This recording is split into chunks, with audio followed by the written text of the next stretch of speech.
Good evening. I call this meeting to order. A quorum is present. Without objection, the chair is authorized to declare a recess at any time pursuant to Committee Rule 4, House Rule 11, Clause 2H4. The chair announces that he may postpone further proceedings today on the question of approving any measure or matter or adopting an amendment on which a recorded vote, whether yeas and nays are ordered.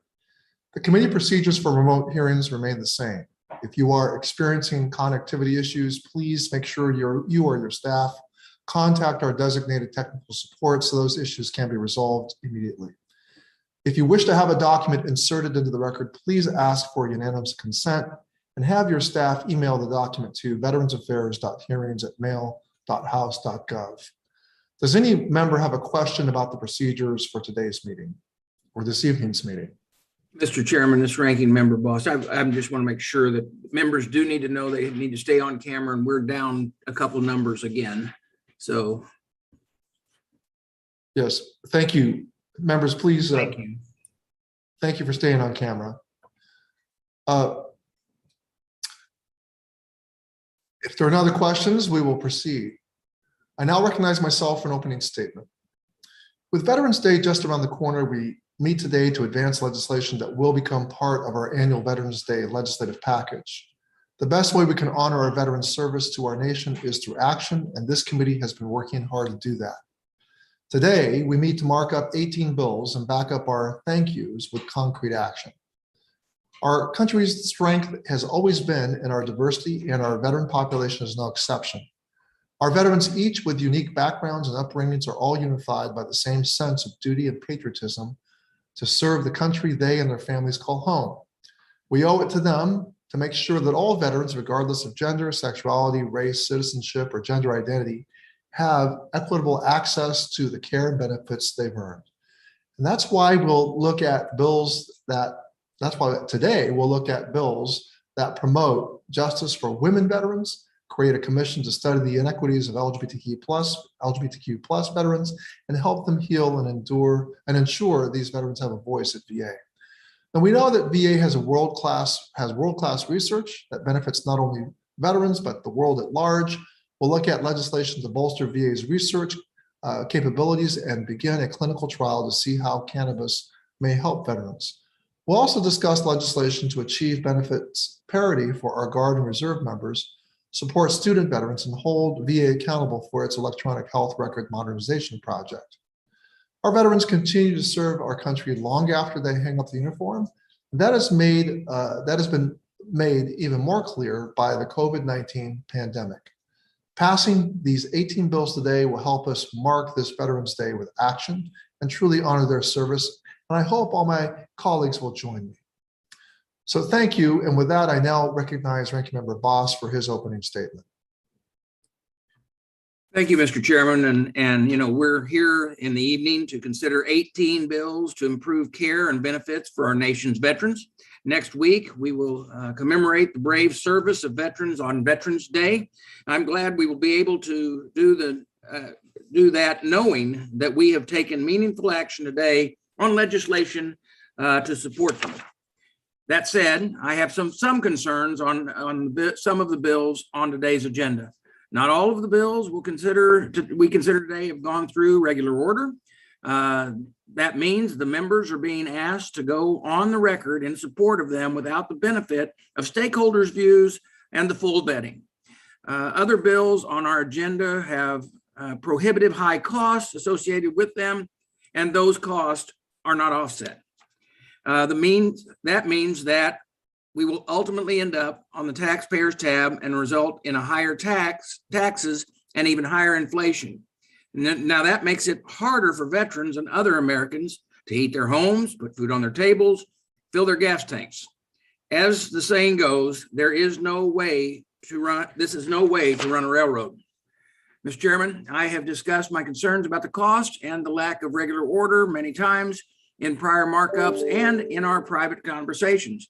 You know, I'm starting to feel like a broken record. This is likely our last markup for this first session of the 117th Congress. And I hope that we can agree next year to work harder and smarter to advance good bills out of the committee only if they are supported by regular order and that we have a way to pay for them. Now, I would like also to, and I would be remiss if I didn't share that I'm frustrated that you've declined to include House Bill HR 1217, the Veterans Second Amendment Protection Act, or Congresswoman Mace's bill HR 2326, the Veterans Cyber Risk Awareness Act, on today's agenda. When our staff asked for our bill priorities for today's agenda, I instructed the staff to ensure both of these bills were of top priority on the list. It is my hope that Congresswoman Mace's amendment will reflect the text of HR 2326, will be adopted today and become a part of HR 5529 and move swiftly to the House floor. Mr. Chairman, I hope that you and I will be able to work together to ensure that veterans who serve our nation in defense of our freedoms will have the benefit of the same constitutional Second Amendment protection as every other American. And with that, I yield back. Thank you, Ranking Member Bost. We will now move to consideration of the bills on our agenda. I call up HR 1836. The clerk will please designate the bill. HR 1836. The text was circulated in advance pursuant to committee rules without objection. The first reading is dispensed with and the bill is considered as read and open for amendment at any time. I recognize Mr. Levin to offer an amendment. Mr. Chairman, I have an amendment in the nature of a substitute to HR 1836, the Guard and Reserve GI Bill Parity Act, at the desk. Clerk will designate the amendment in the nature of a substitute. Amendment in the nature of a substitute to HR. The text was circulated in advance pursuant to committee rules without objection. The reading of the amendment is dispensed with, and the substitute will be considered as original text for purposes of amendment. Mr. Levin, you are recognized for 5 minutes in support of your amendment. Thank you, Mr. Chairman. Thank you for including my legislation, the Guard and Reserve GI Bill Parity Act, in today's markup. This bill would provide parity to members of the National Guard and Reserves by counting every day in uniform that a service member is getting paid towards GI Bill eligibility. We as a nation continue to ask more and more of our reserve component service members, from the COVID-19 response to protecting the Capitol after the January 6th attack. The reserve component has become an integral part of U.S. defense plans as an operational reserve since 9/11, a change from its traditional role as a strategic reserve. More service members from the active and reserve components are now serving next to each other, doing the same job and running the same risks. However, despite both wearing the uniform and serving our country, they often do not receive the same GI Bill eligibility.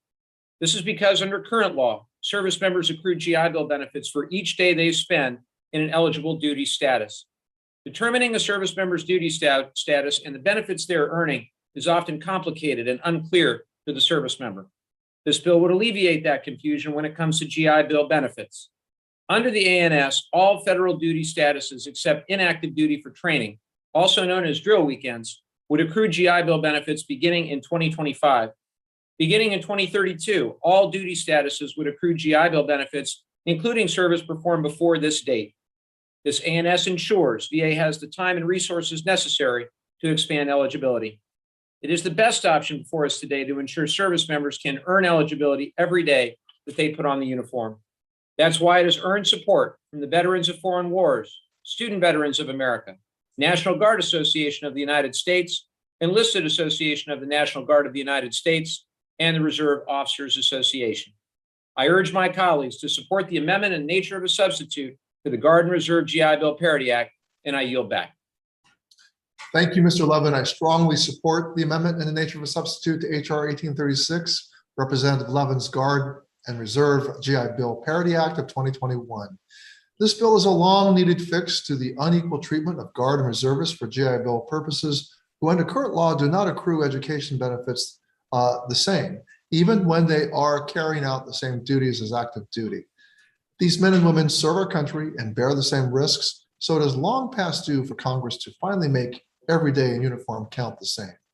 We live in a new age of national defense where we utilize the total force concept with an operational reserve, not a strategic reserve.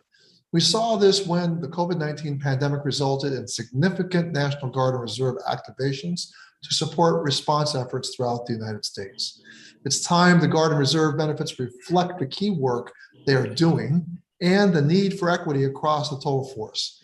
Guard and Reserve members need this more than ever as they constantly are transitioning between military, civilian employment, and family life, facing continuous disruptions.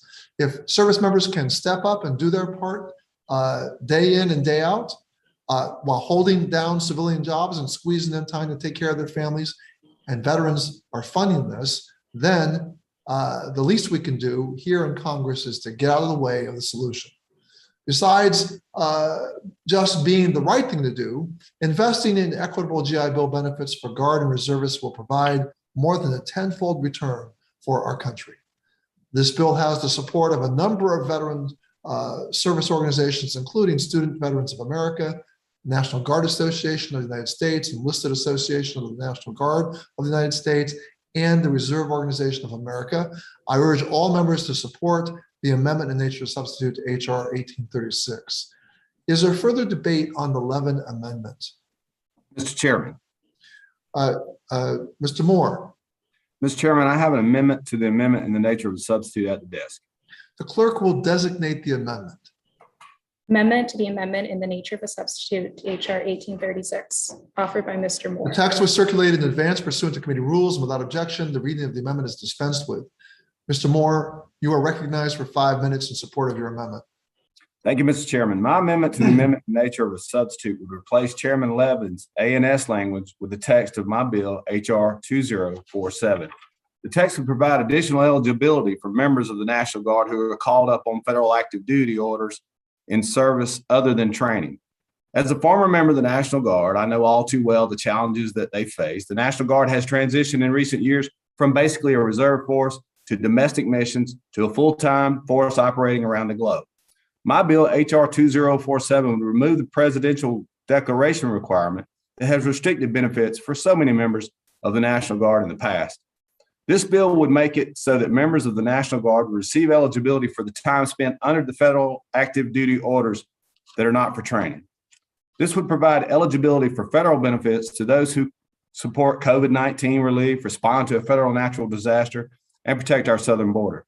I agree with my good friend Chairman Levin that we must take a hard look at the duty status reform and the expansion of benefits afforded to the National Guard and Reserve component while operating under federal active duty orders.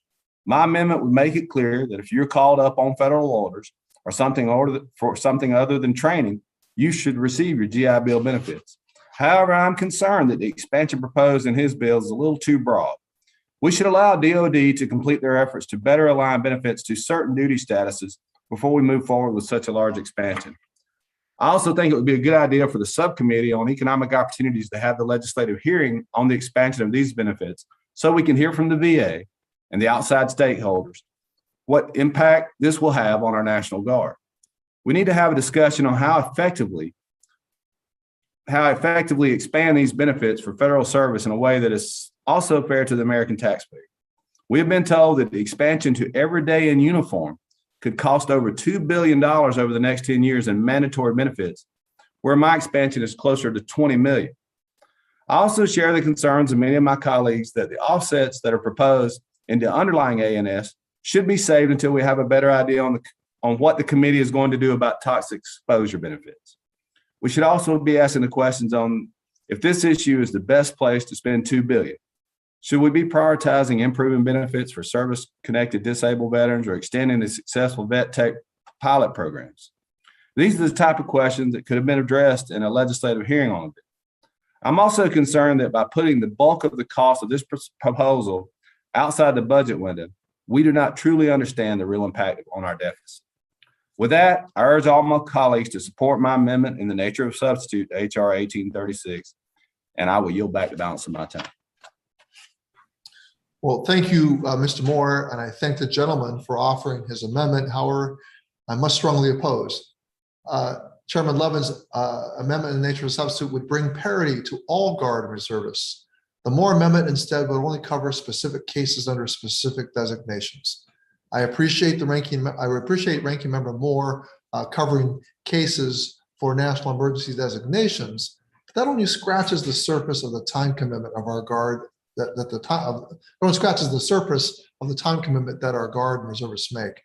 Every day in uniform should count, not some days for some reasons. It's time to bring real parity. And that is why I oppose the Moore amendment. Is there further debate on the amendment? Mr. Chairman. Ranking Member Bost? Thank you, Mr. Chairman. You know, I'm in support of Congressman Moore's amendment to the amendment in the nature of a substitute. Congressman Moore's amendment recognizes the shifting role of Guard and Reserve and would authorize service on federal active duty as qualified service for the post 9/11 GI Bill. Under current law, this type of service only qualifies if it is in support of a national emergency declared by the president. This has made the DoD jump through extra hoops to ensure that service like that in support of COVID-19 pandemic relief, the defense of the Capitol, or the support for our southern border qualifies for the GI Bill. Congressman Moore's amendment also clarifies this eligibility so that if a member of the National Guard is called up on federal orders to perform federal service for other than training, they receive eligibility. His amendment is a reasonable alternative to the underlying bill and amending the amendment being offered by Congressman Levin. I believe Congressman Levin's notion to exceed the GI Bill benefits to service members by every day in uniform merits discussion, but I cannot support it at this time. Unlike most of the bills on this agenda, this bill has not gone through regular order. Moreover, despite asking for text of the amendment for weeks, we only received that text 3 days ago.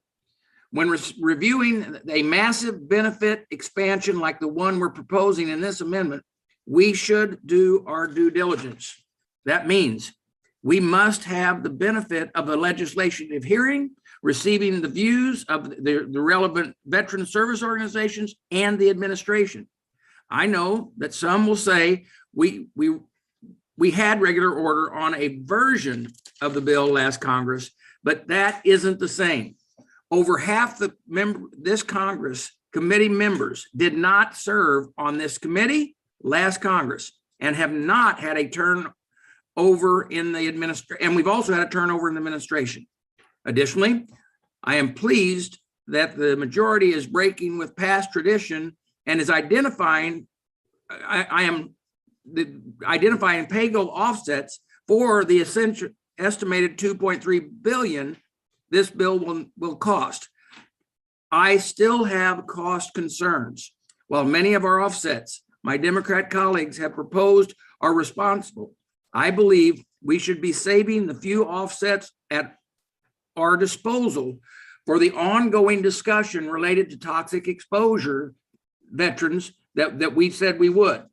We know that the Congressional Budget Office that benefits and services for toxic exposure veterans could potentially cost hundreds of billions of dollars. That said, despite marking up the chairman's toxic exposure bill over 4 months ago, we're still no closer to the solution on that front.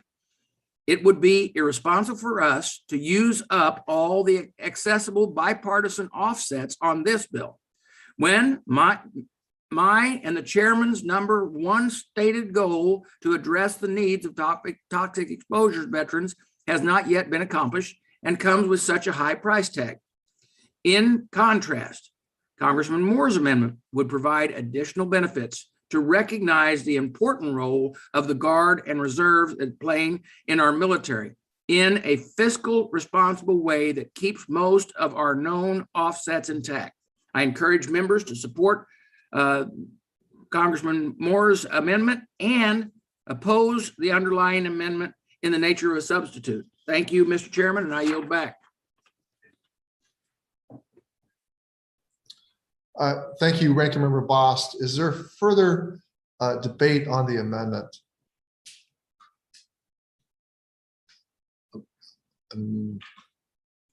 Hearing none and seeing none. The question is on the amendment by Representative Moore. All those in favor of the Moore amendment, say aye. Aye. Aye. All those opposed will say no. No. No.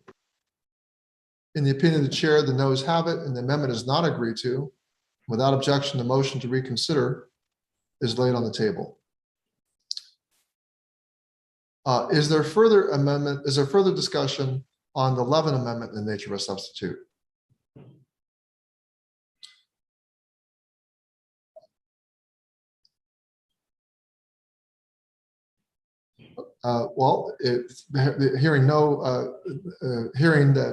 Not seeing any further discussion on the amendment, on the nature of amendment, the nature of a substitute.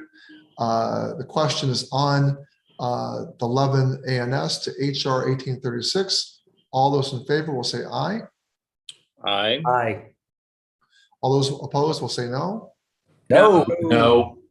In the opinion of the chair, the ayes have it, and the Levin amendment in the nature of a substitute to HR 1836 is Mr. Chairman, agreed. I request the yeas and nays. A recorded vote is requested. Is there a sufficient second? There is a sufficient second. Second. There being a sufficient second, a recorded vote is ordered pursuant to Rule Committee 4. Further proceedings on the measure shall be postponed.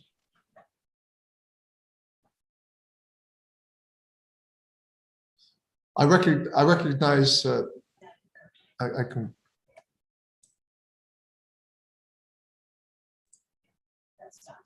That's only if we had approved it, right?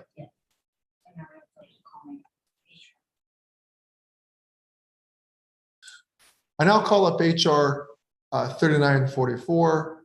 The clerk will please designate the bill. HR 3944, to amend Title 38 United States Code to The ensure text was circulated in advance pursuant to committee rules and without objection to first reading is dispensed with, and the bill is considered as read and open for amendment at any point. I recognize Mr. Pappas to offer an amendment. Thank you, Mr. Chairman. I have an amendment in the nature of a substitute at the desk. Clerk will designate the amendment in nature of a substitute. amendment in the nature of a substitute to HR 3944. Text was circulated in advance pursuant to committee rules. Without objection, the reading of the amendment is dispensed with, and the substitute will be considered as original text for the purposes of amendment. Mr. Pappas, you are recognized for 5 minutes in support of your amendment. Well, thank you very much, Chairman Takano, for recognizing me and for including this important bill as part of this markup. It's a bipartisan, bicameral bill, HR 3944, the Burial Equity for Guards and Reserves Act. Now, currently, members of the National Guard and Reserves who swore the same oath as their active duty counterparts and were prepared to sacrifice their lives if called upon are not recognized as a veteran by VA when they pass away. As a result, the brave men and women of the Guards and Reserves are denied the honor of being laid to rest next to their brothers and sisters in arms. Current law states that in order to be buried in a cemetery under the control of the VA's National Cemetery Administration, the NCA, a veteran must meet certain requirements. Broadly speaking, they must receive an honorable discharge and serve at least one complete period of active duty. For members of Guards and Reserves who don't serve on active duty, they can meet the existing requirements so long as they serve for at least 20 years. The 20-year service requirement effectively bars members of the Guards and Reserves from being buried in cemeteries under the control of NCA. So as shocking and confusing as that might sound, this arbitrary distinction deprives members of the Guards and Reserves of making their own choice about an extremely personal decision, and it's allowed under current practice. At the same time, states own and operate their own state veteran cemeteries, and they can determine their own policies about who qualifies for interment. But veteran cemeteries that obtain grant money from the NCA, which most do, have to abide by the NCA's policy on who qualifies as a veteran. So the result is that state veteran cemeteries can't inter Guard and Reserve members, even if they wanted to, which is another arbitrary constraint on their ability to serve veterans and to honor the wishes of veterans and their families. For one of my constituents, this means that despite her 16 years of honorable service in the New Hampshire Army National Guard and the Massachusetts Army Reserve, her service doesn't meet the qualifications needed for burial at our state veteran cemetery. So passing this legislation would both honor her service and give her the honor of sharing a place of burial with her father and family members. Her father was recently laid to rest in that facility. My bill fixes this problem, ensures that honorably discharged men and women of the National Guard and Reserve components can be laid to rest in state veteran cemeteries. And it simply says that if a state veteran cemetery chooses to inter an honorably discharged member of the Guard or Reserve or their spouse or child, that the NCA can't withhold money for that reason. The bill doesn't force VA to modify their policy of interment, nor does the bill force state veteran cemeteries to inter anyone that they don't want to. I've worked really closely with leaders of the New Hampshire National Guard and our New Hampshire State Veterans Cemetery on this bill, and the New Hampshire veterans community that came to me with this idea, all who have praised the policy change as long overdue and really life-changing for their members and those that they support. I think this is a simple, common sense fix. I urge adoption of this, and I think in keeping with the last piece of legislation that we considered, which looks to give equity to Guard and Reserve members, this is another step that we can take, and is really the right thing that will guarantee long overdue equity to members of the Guard and Reserve. I urge my colleagues to support this legislation, and I yield back, Mr. Chairman. Well, thank you, Mr. Pappas, and I urge my colleagues to support HR 3944, the Burial Equity for Guards and Reserve Act of 2021. I would like to thank Representative Pappas for introducing this bill, which prohibits VA from withholding cemetery grant money from any state veteran cemetery solely because they may choose to inter a veteran who does not meet NCA's definition. Many members of the Guard and Reserves are effectively barred from being buried in veteran cemeteries simply because they served during a period in which there were limited calls to active duty for Guardsmen and Reservists. They too signed a blank check to the government and sacrificed time away from their families and stood ready and willing to serve the country at war if the occasion arose. This small change upholds for each individual state the ability to decide who they choose to inter in their state veteran cemeteries and removes any potential barrier for those states who may wish to open their application process. I urge my colleagues to support this legislation. Is there further discussion on the Pappas amendment?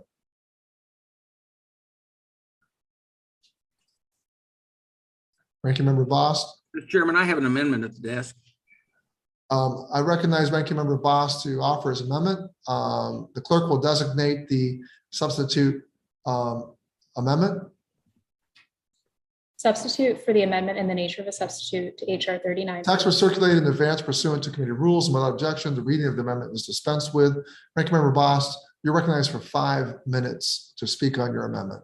Thank you, Mr. Chairman. Mr. Chairman, under the Veteran Cemetery Grant Program, the department provides grants to states, tribal organizations to develop and expand veteran cemeteries in underserved areas. The grant program is intended to supplement VA's national cemetery system. Because VA is providing federal funds to expand access to federal benefits, VA requires grant recipients to establish the same eligibility criteria as the national cemeteries. Under current statute, veterans must have a minimum of 2 years of active duty service to be eligible for burial in a national cemetery. I understand that it may be difficult for some National Guard and Reserve members who wish to be buried in a state veteran cemetery to meet this standard. I have also heard that some states want to provide this burial option for ineligible National Guard and Reserve members. HR 3944 would prohibit VA from rejecting a state's application for a grant if the state inters National Guard and Reserve members who do not meet the maximum service requirements. However, I am concerned that HR 3944 creates 2 classes of veterans by allowing states to lower the eligibility criteria for those interred in VA grant-funded state cemeteries compared to those buried in national cemeteries, rather than creating an inequality among veterans interred in federal-funded veteran cemeteries. We should examine whether or not the current burial eligibility criteria is fair for all veterans before making changes to it. Moreover, states do not have to receive VA grant to establish a cemetery. In fact, states are able to inter ineligible National Guard and Reserve members in their cemeteries, provided that the state alone bears the construction and operational costs. But if the state chooses to receive a VA funded, federal VA funding, the state must comply with the VA criteria. My amendment would stipulate that the states would receive a VA grant, can bury ineligible National Guard and Reserve members in cemeteries, but only in the sections that were funded solely by the state resources. This would allow us to take a closer look at the eligibility standards for burial in federal funded cemeteries before expanding it.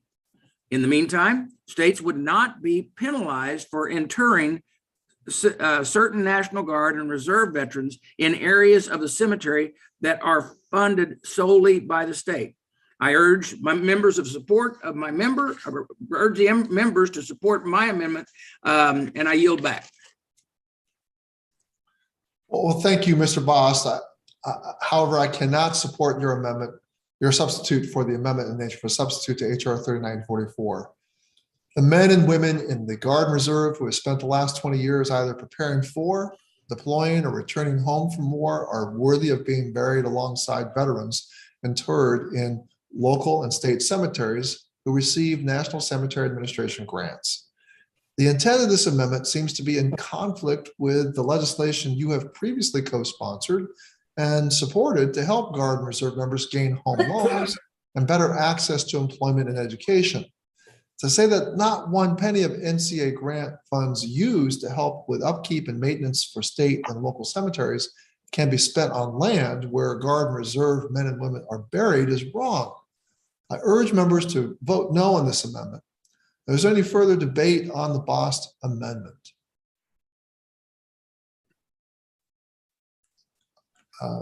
I do not see any member indicating wanting to be recognized. Okay, so if not, the question is on the substitute amendment by Ranking Member Bost. All those in favor of the Bost amendment say aye. Aye. Aye. All those opposed will say no. No. No. In the opinion of the chair, the noes have it. The amendment is not agreed to. Without objection, the motion to reconsider is laid on the table. Is there any further discussion on the Pappas amendment in nature of a substitute? Seeing none, the question is on the Pappas amendment in nature of a substitute to HR 3944. All those in favor will say aye. Aye. Aye. I think it'd be close. Aye. All those opposed will say no. No. No. In the opinion of the chair, the ayes have it. And the Pappas amendment in the nature of a substitute to HR 3944 is agreed to. Without objection, the motion to reconsider is laid on the table. I now recognize Vice Chairman Levin for a motion. Mr. Chairman, I move that HR 3944 as amended be reported favorably to the House.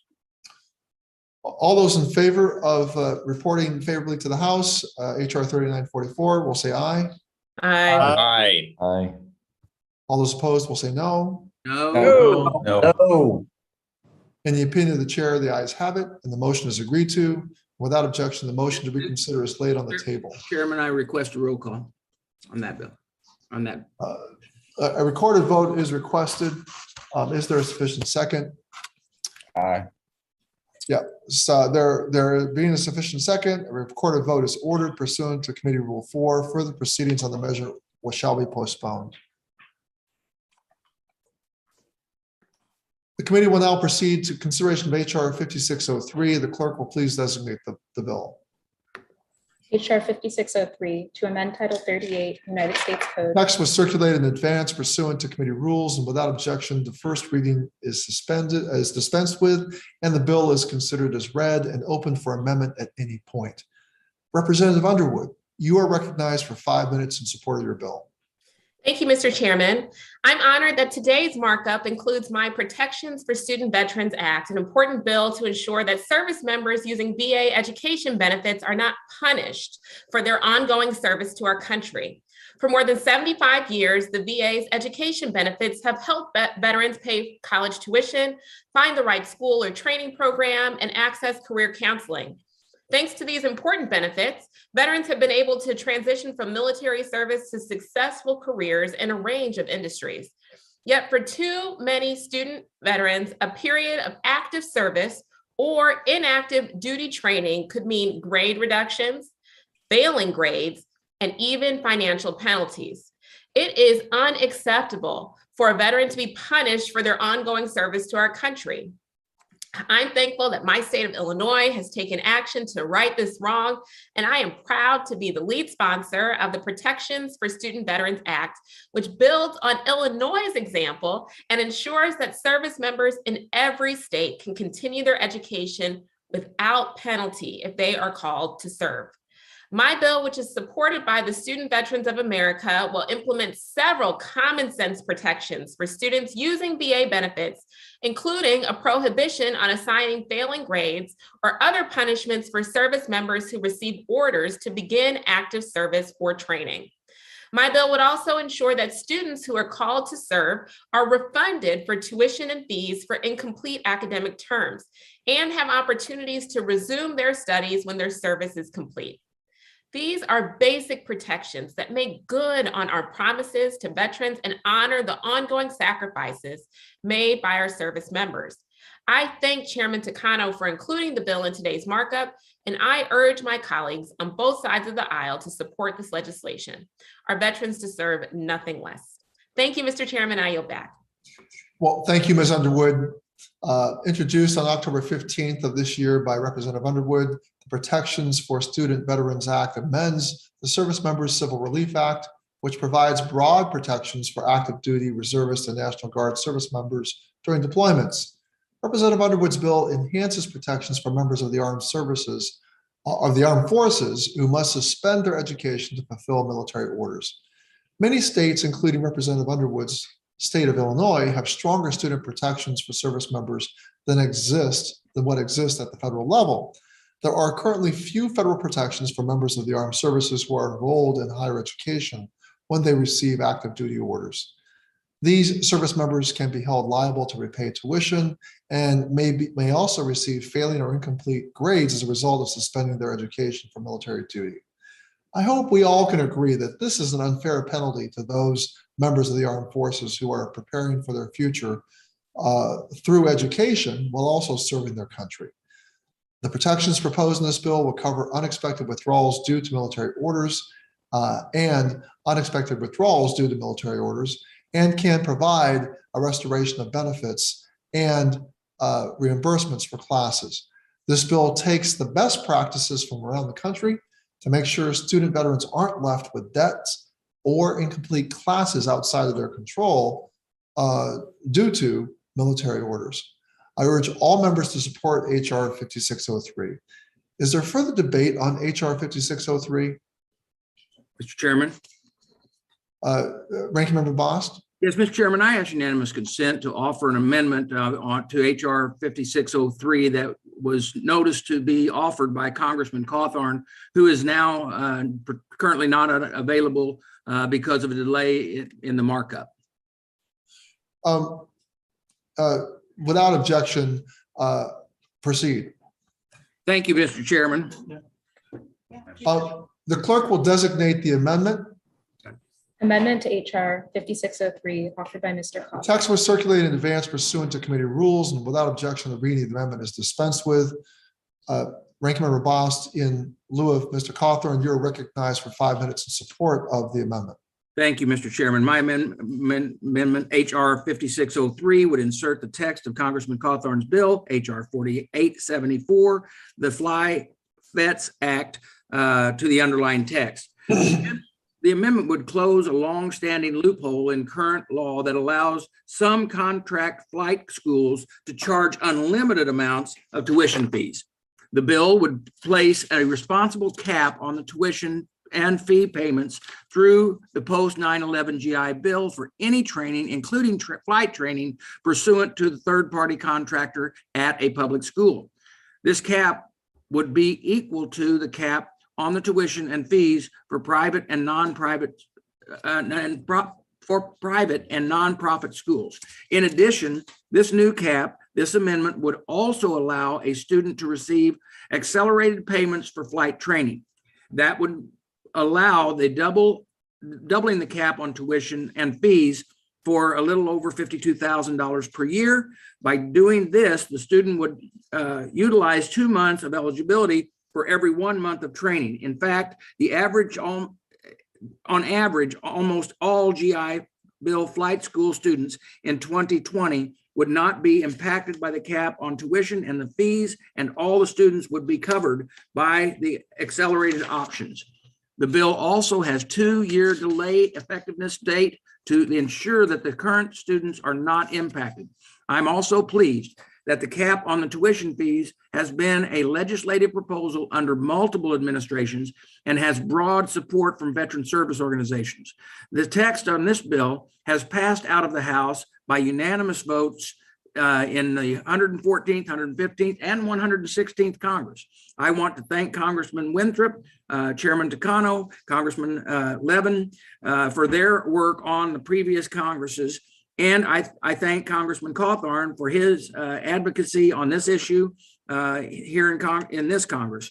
And I urge my colleagues to support my amendment, HR 5603, and I yield back the balance of my time.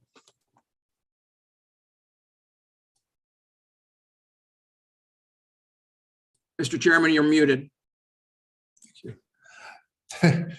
Thank you, Ranking Member Bost. I support this amendment. Is there any further debate on this amendment? Seeing none, the question is now on the amendment offered by Ranking Member Bost in lieu of Mr. Cawthorn to the amendment to HR 5603. All those in favor of the amendment will say aye. Aye. Aye. Aye. All those opposed will say no. In the opinion of the chair, the ayes have it, and the amendment is agreed to. Without objection, the motion to reconsider is laid on the table. I recognize Ranking Member Bost for a motion. I move to report HR 5603 favorable to the House of Representatives as amended to the House of Representatives. Thank you for catching that, Ranking Member Bost. All those in favor will say aye. Aye. Aye. All those opposed will say no. In the opinion of the chair, the ayes have it, and the motion is agreed to. Without objection, the motion to reconsider is laid on the table. Mr. Chairman.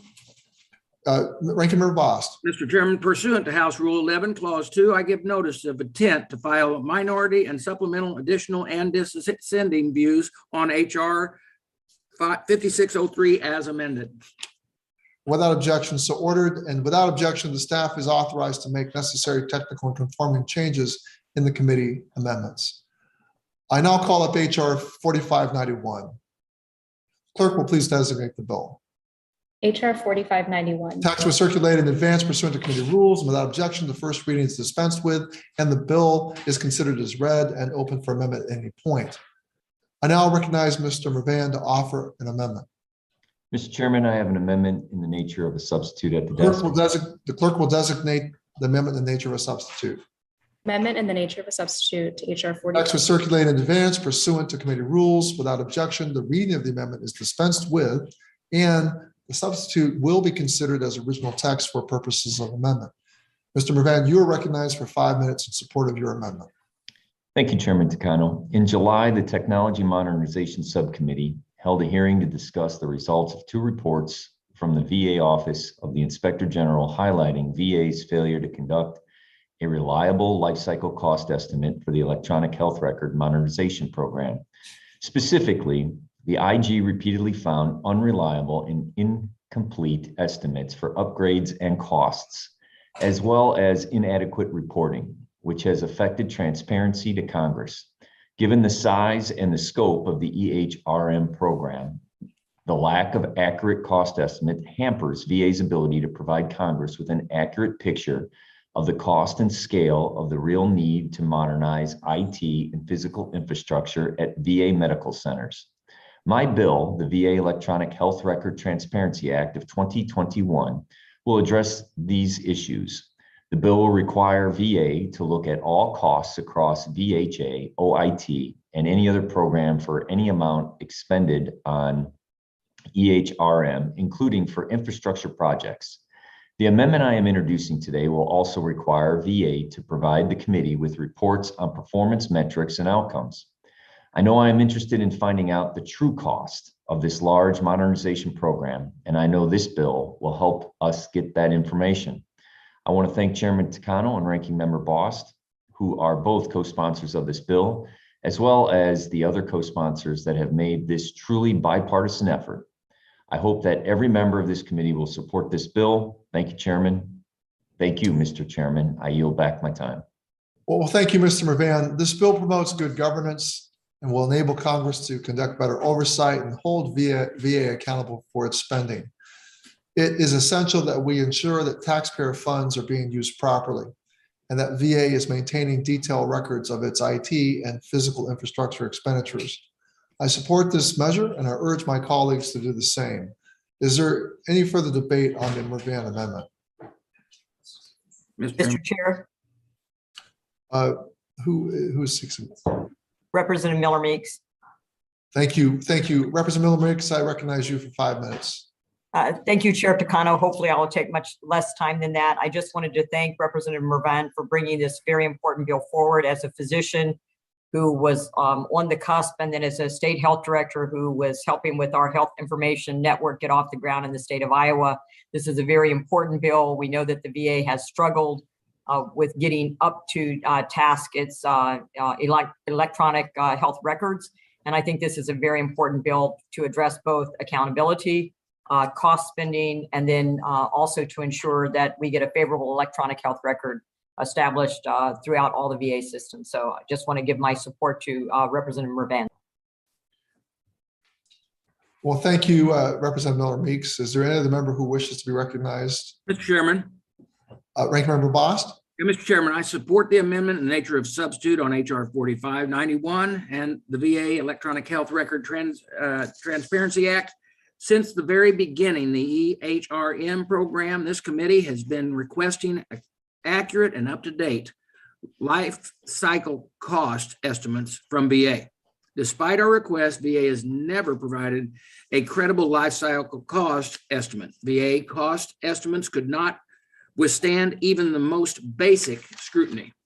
This bill will require quarterly reports on the cost of EHRM program, and it would also capture the roughly $5 billion of cost the Inspector General found where unaccounted for, and the other costs that VA has not been including. Of course, cost is not everything. The electronic health record needs to help VA medical staff better care for our veterans. That is why the bill also requires VA to report on performance and safety matrices. These data points will allow us to evaluate the program and determine whether it is making VA medical centers safer, faster, and better. Now, I'm proud to be an original co-sponsor of the bill, and I look forward to its passing the committee and the House. And with that, Mr. Chairman, I yield back. Well, thank you, Ranking Member Bost. Any other member wish to be recognized to speak on Mr. Mervan's bill?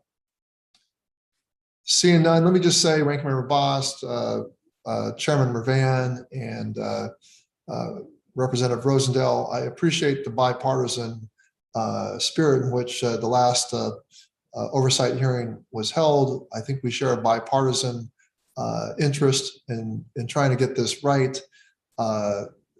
In the spirit of our former chairman, Phil Rowe, in establishing the Tech Modernization Committee and my insistence on continuing it, I think we are sending a strong message that VA needs to get this right.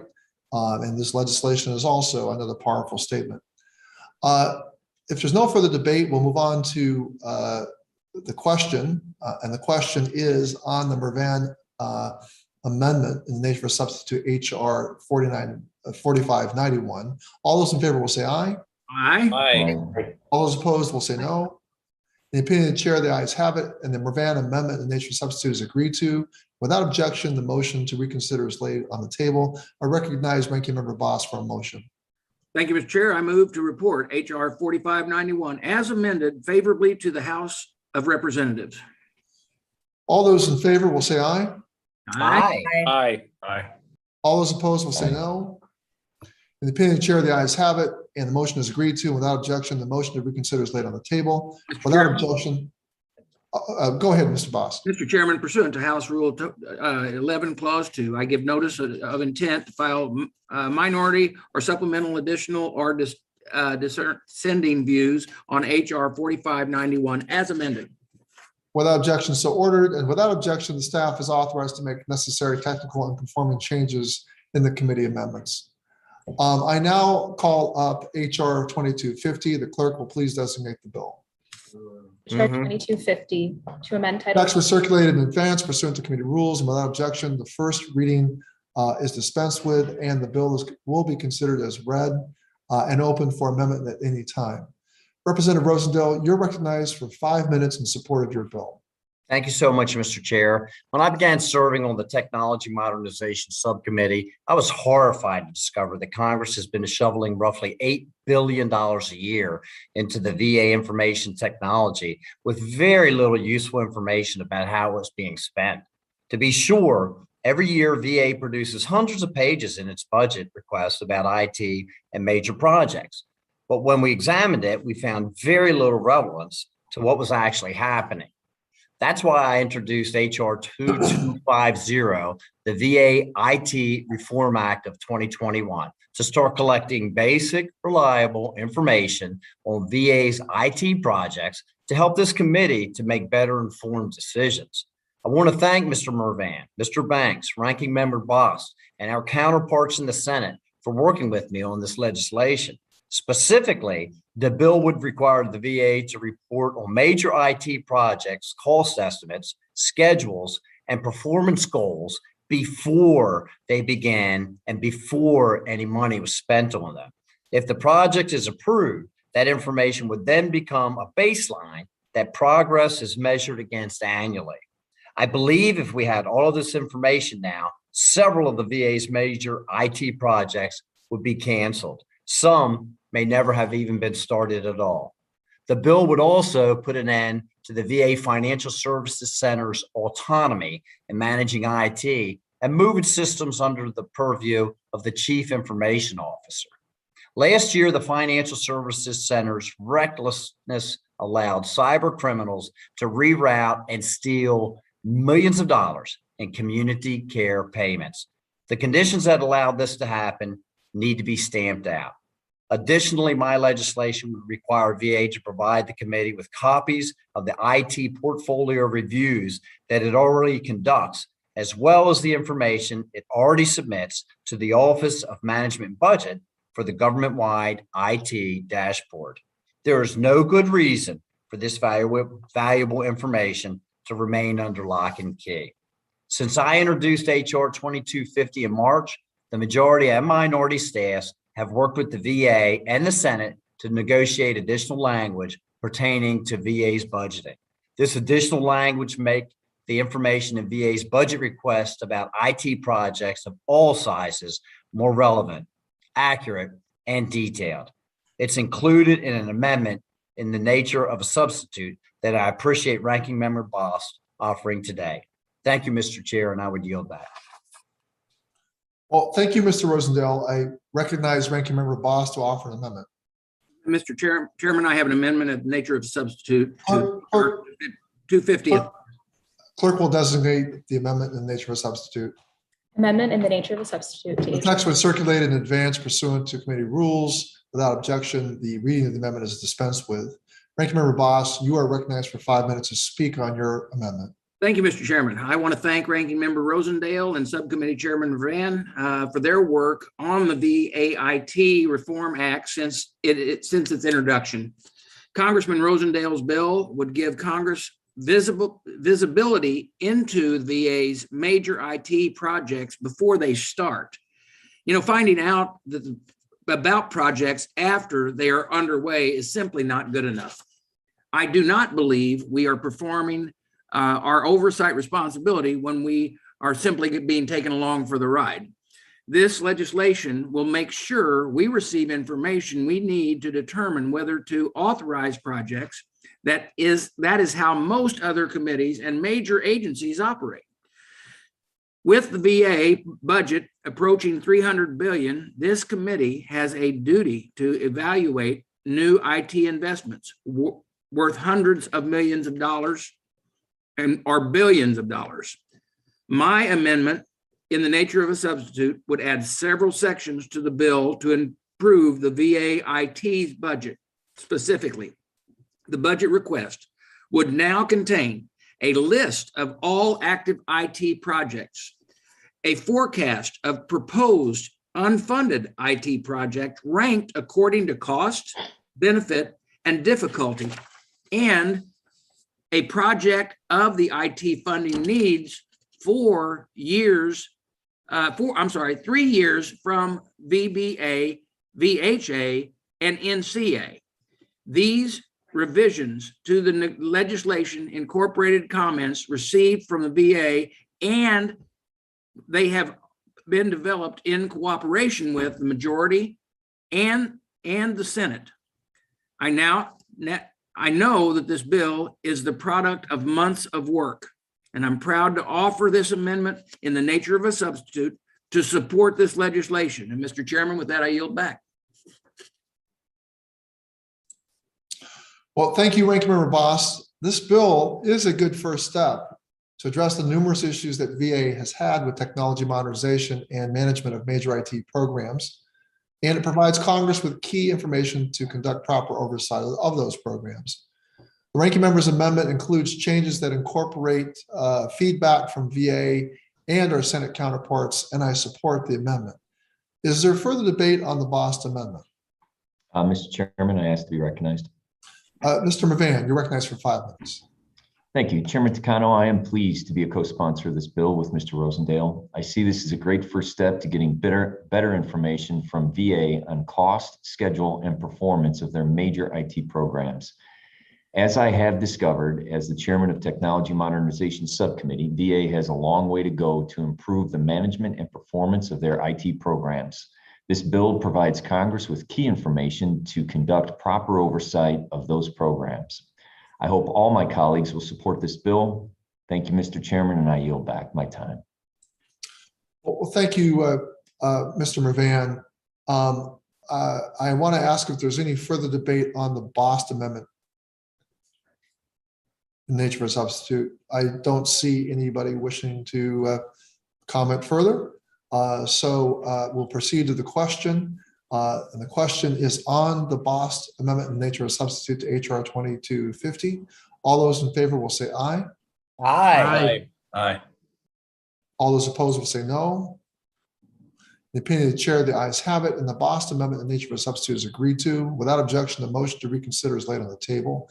I recognize Ranking Member Bost for a motion.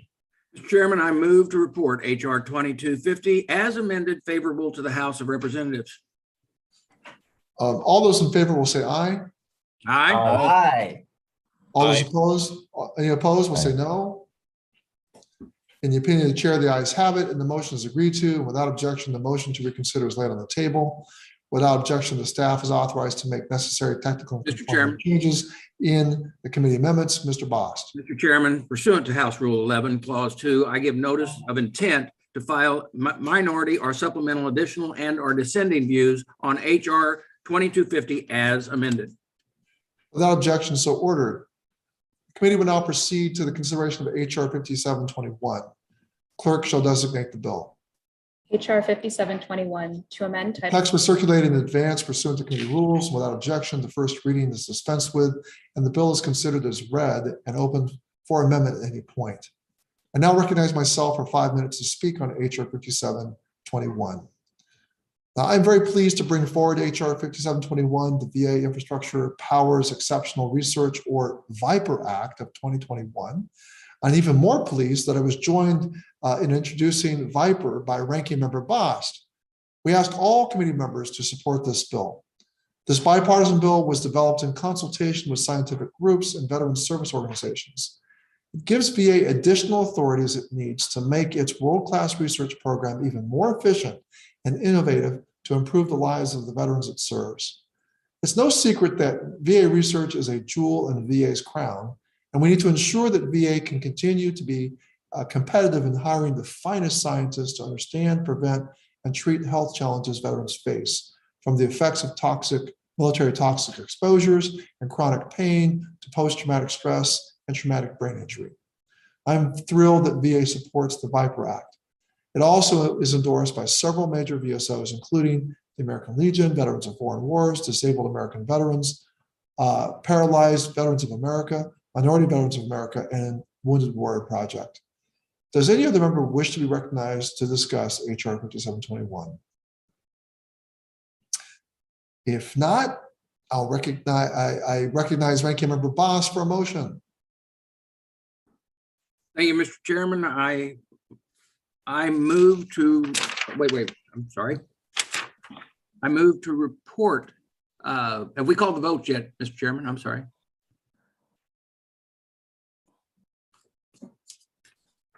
Oh, I'm on the wrong page. I apologize. Mr. Chairman, I would actually like to speak on the bill if I can, sir. I was wondering about that. Go ahead. I know you were. Ranking Member Bost, you're recognized for 5 minutes. Mr. Chairman, I'm proud to co-sponsor the bill alongside of you. And, you know, VA research program is a credit not only to the department, but to the entire nation. I believe our bill will make it easier for VA to conduct the research that veterans require and yield advancements in science and medicine that will benefit everyone. I appreciate working with you on this policy and your willingness to incorporate my language regarding our transaction authority, as well as my feedback to make the bill more fiscally responsible. I'm proud to support this bill here today and hope that all of our colleagues will support it. With that, I yield back. Well, thank you, Ranking Member Bost. I now recognize you for a motion. Since we didn't have any amendments, we just go straight into this motion. I make a motion to report HR 5721 favorable to the House of Representatives. For all those in favor, we'll say aye. Aye. Aye. Aye. Any opposed will say no. In the opinion of the chair, the ayes have it, and the motion is agreed to. Without objection, the motion to reconsider is laid on the table. Mr. Chairman, Ranking Member Bost. pursuant to House Rule 11, Clause 2, I give notice of intent to file minority and supplemental additional and dissenting views on HR 5721. Without objection, so ordered, and without objection, the staff is authorized to make necessary technical and conforming changes in the committee amendments. I now call up HR 2916. The clerk will please designate the bill. HR 2916 to direct the Text secretary. was circulated in advance pursuant to committee rules. And without objection, the first reading is dispensed with, and the bill is considered as read and open for amendment at any time. I now recognize myself for 5 minutes. I urge support for HR 2916, the VA Medical Cannabis Research Act of 2021, introduced by Congressman Correa. This bipartisan bill directs VA to conduct a clinical trial examining the effects of medical grade cannabis on the health outcomes of covered veterans diagnosed with chronic pain and or post-traumatic stress disorder. Veterans and veteran service organizations have told us that they overwhelmingly support medical cannabis research at VA. So many veterans already use cannabis to ease their suffering. And veterans can purchase medical cannabis in 36 states, and recreational cannabis in 19 states. We simply must equip VA and its healthcare providers with scientific guidance about the potential impacts, benefits, and or dangers of cannabis use to treat chronic pain and PTSD. Now, VA tells us that it is monitoring smaller research projects on cannabis outside VA. This really is not sufficient. The bill directs VA to bring the important methodological rigor of a clinical trial framework to bear on these important questions. We owe our veterans no less. Is there further debate on HR 2916? Mr. Chair, I have an amendment at the desk. Dr. Miller-Meeks, well, first of all, before I recognize you, I wanted first to have the clerk designate the amendment in the nature of a substitute. Amendment in the nature of a substitute to HR 29. So the text was circulated in advance pursuant to committee rules, and without objection, the reading of the amendment is dispensed with. Dr. Miller Meeks, I now recognize you for 5 minutes to speak on your amendment. Thank you, Chair Takano. My amendment in the nature of a substitute would replace the text of Congressman Correa's bill, HR 2916, the VA Medical Cannabis Research Act of 2021, with the text of my bill, HR 2932, the Veterans Cannabis Analysis, Research, and Effectiveness, or Veterans Care Act. Congressman Correa and I have shared a goal of expanding research into the effects of medical marijuana on veterans with chronic pain, post-traumatic stress disorder, and more. And as more and more states legalize marijuana for medicinal purposes, more and more veterans are using it to treat their pain, anxiety, and other issues. It is critical that the Department of Veterans Affairs learn more about how medical marijuana may help or hurt veterans in their daily lives, how it may impact the course of their disease, and how it may interact with their other prescribed medications. Congressman Correa and I agree on all of that, and I appreciate his work on this issue. However, his bill takes an overly prescriptive approach to requiring the VA to conduct research on medical marijuana. I am sure that it is well-intentioned. However, what that would do is unfairly tie the hands of the VA researchers who are responsible for designing and conducting these studies and undermine their work to such an extent as to render it meaningless. Having applied for and received international or Institutional Review Board or IRB approval for clinical research, I know how very challenging and onerous this process is, and a congressional mandate or fiat or approval does not ensure IRB approval at an institution. That may sound like an overstatement, but it is unfortunately anything but. VA's testimony regarding Congressman Correa's bill stated that it is not consistent with scientific merit or evidence and does not align with peer review principles. It would be a waste of time and taxpayer dollars, and even more important, a disservice to our veterans to advance a bill with those deficits, and could mean that the research is not conducted as we all desire it to be. That is why my amendment in the nature of a substitute would replace the text of Congressman Correa's bill with the text of my bill, which would also require VA to conduct research regarding medical marijuana, but would also give VA researchers the flexibility to design that research for themselves. This would help ensure that politics plays no role in the results of this research, and that scientists and researchers, not politicians, inform the VA's work on medicinal marijuana research so that it yields the best and most useful research results for veterans. My amendment contains language to ensure that the VA is transparent and regularly communicates with Congress on the progress and results of the department's medical marijuana research. My amendment is also based on language that passed this committee with bipartisan support in the last two Congresses. It was championed last Congress by the former Republican leader of this committee, Dr. Rowe, who, like me, is also a veteran and a doctor, and who knows how profoundly important it is for veterans in pain and in need that we get this right. I hope that my amendment in the nature of a substitute will receive the same level of bipartisan support today that it has in the past. And with that, I yield back. Well, thank you, Dr. Miller Meeks. Unfortunately, I cannot support your amendment, which would give VA far more leeway in determining how to study the possible use of cannabis in treating pain and PTSD in veterans. With all due respect, VA could be doing that level of research now and simply has chosen not to. VA's Office of Research and Development can absolutely handle a clinical trial. It already conducts many of them, and it's time to bring the scientific weight of that gold standard approach to the issue of cannabis use. So I ask, is there any further debate on the Miller-Meeks amendment? Mr. Chairman. Is that the Ranking Member Bost? Yes, sir. Yeah, go ahead. 5 minutes, Mr. Bost. Thank you, Mr. Chairman. I support Dr. Miller Meeks' amendment in the nature of a substitute. And I think, and I do thank her for her work on it. You know, Dr. Miller Meeks' amendment would require VA to conduct research on medical marijuana to help us determine once and for all whether or not it benefits veterans with chronic pain, post-traumatic stress, and other conditions. Her language keeps research in the hands of researchers, which is right where it belongs. Her language also mirrors language that has passed this committee with bipartisan support in the last two Congresses. I hope to say the same this Congress. And with that, I yield back. Thank you, Ranking Member Bost. Is there any other discussion on the Miller Meeks ANS? Seeing or hearing none, the question is on the Miller Meeks amendment in nature substitute to HR 2916. All those in favor will say aye. Aye. All those opposed will say no. No.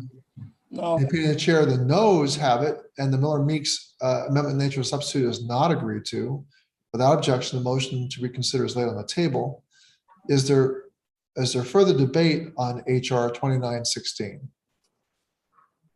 If not, I recognize Vice Chairman Levin for a motion. Mr. Chairman, I move that HR 2916 as amended be reported favorably to the House. So,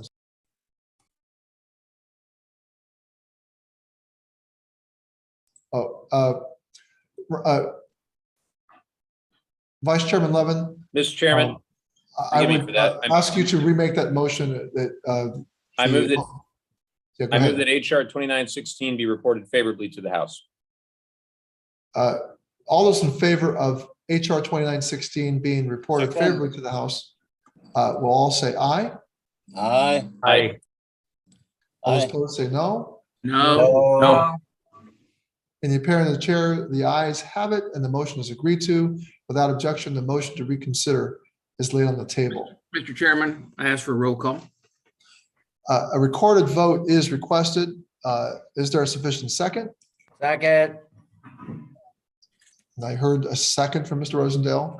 Is there a sufficient, a recorded vote is therefore ordered and pursuant to Committee Rule 4, further proceedings on the measure shall be postponed.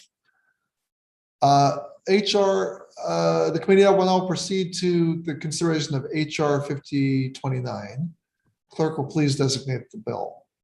HR 5029 to amend. Text was circulated in advance pursuant to committee rules and without objection, the first reading is dispensed with. And the bill is considered as read and open for amendment at any point. Ranking Member Bost, you are recognized for 5 minutes to speak on the bill. Thank you, Mr. Chairman. I strongly support this bill and thank Congressman Rouser for introducing it. This bill would allow families of veterans who died by suicide to seek bereavement counseling at vet centers. Vet centers already provide bereavement counseling to the families of service members who die on active duty.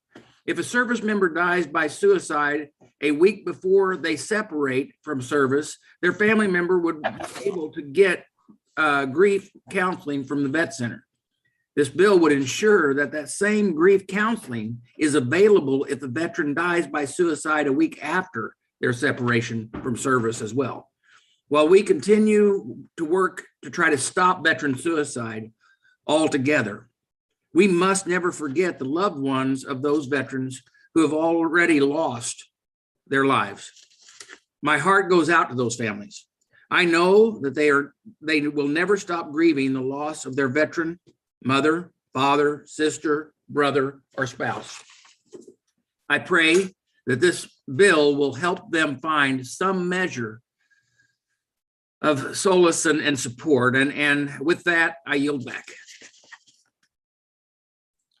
Well, thank you, Ranking Member Bost. I urge my colleagues to support HR 5029, the expanding the Families of Veterans Access to Mental Health Services Act. HR 5029 would open up vet center readjustment counseling and mental health services to family members who have lost service members or veterans to suicide. In its fiscal year 2022 budget request, VA requested this provision, and I thank Mr. Rouser for advancing the legislation to allow vet centers to serve these family members. We all know how many lives are impacted by a veteran's suicide death, and we also know how important it is to stand with these families as they grieve. Does any other member wish to be recognized to discuss HR 5029? If not, I recognize Ranking Member Bost for a motion. Chairman, I move to report HR 5029 favorably to the House of Representatives. All those in favor will say aye. Aye. Aye. Any opposed will say no. In the opinion of the chair, the ayes have it and the motion is agreed to. Without objection, the motion to reconsider is laid on the table. Mr. Chairman, None against. Good. Mr. Chairman, pursuant to House Rule 11, Clause 2, I give notice of intent to file minority or supplemental additional or dissenting views on HR 5029. Without objection, so ordered, and without objection, staff is is able to make conforming technical and conforming changes to the text. I now call up HR 5516. Clerk will please designate the bill. HR 5516. The text was circulated in advance pursuant to committee rules, and without objection, the first reading is dispensed with, and the bill is considered as read and open for amendment at any time. I now recognize Mr. Elzey to offer an amendment. Mr. Chairman, I have an amendment at the desk. The clerk will designate the amendment. Amendment to HR 5516 offered by Mr. Elzey. The text was circulated in advance pursuant to committee rules, and without objection, the reading of the amendment is dispensed with. Mr. Elzey, you are recognized for 5 minutes in support of your amendment. Thank you, Chairman Takano. Mr. Chairman, Ranking Member Bost, and members, I'm honored to bring House Bill 5516 for your consideration. HR 5516, the Vital Assessment Act, would help provide critical mental health care and support to student veterans by improving the Department of Veterans Affairs integration to academic leadership, or VITAL program. My amendment would assure that all student veterans, even those who are enrolled in school without using a VA education benefit, are able to access VITAL. Hundreds of thousands of veterans attend colleges and universities every year. According to the VA, student veterans often have difficulty adjusting from military culture to campus culture, and they have unique needs and experiences that can make college particularly stressful. Veteran students might struggle to relate to their non-veteran peers at school due to differences in age, experiences, and expectations. And 62% of student veterans are first-generation college students. In 2011, the VA launched the Veterans Integration Academic Leadership Program, or VITAL, to provide mental health services to student veterans on college campuses. Since then, VITAL has grown to support student veterans at 183 locations. It's locally managed, staffed, and evaluated by VA medical centers, working with area schools, which allows for independence and flexibility. However, that arrangement does not allow for critical information about VITAL to be tracked by VA Central Office so that best practices can be identified and the mental health needs of student veterans can be prioritized. So this legislation, the Vital Assessment Act, will ensure information about the VITAL program is collected and analyzed as a means of improving the program. The bill requires VA to report to Congress about VITAL's management, operations, and effectiveness in supporting student veterans' mental health and educational goals, connecting student veterans with needed care and services, and preventing student veteran suicide. It requires VA to use information in the report to establish and disseminate best practices, goals, and performance measures for VITAL and conduct outreach to ensure student veterans and other stakeholders are aware of VITAL. It also requires the VA to assess the feasibility and advisability of including the suicide rate for student veterans in the National Veteran Suicide Prevention Annual Report. The Vital Assessment Act will support student veterans' mental health and help them achieve their goals and dreams. In conclusion, I want to thank Ranking Member Bost for being an original co-sponsor of this bill. Also thank supporters of this bill, including Disabled American Veterans, the American Legion, and it's also supported by stakeholder groups, including the American Foundation for Suicide Prevention and the Association for VA Psychologist Leaders. Finally, I particularly appreciate Student Veterans of America and the Veterans of Foreign Wars in particular for their work on this bill and amendment. I hope that every House member of this committee will join me in voting to report HR 5516 as amended to the full House. Thank you, and I yield back. Well, thank you, Mr. Elzey, and I'm pleased to support HR 5516, your Vital Assessment Act. And I support your amendment to broaden the definition of student veteran for the purposes of the bill. VITAL is a long-time program at VA, and this report will be a timely opportunity to examine outcomes, particularly for student veterans and academic institutions supported by VA.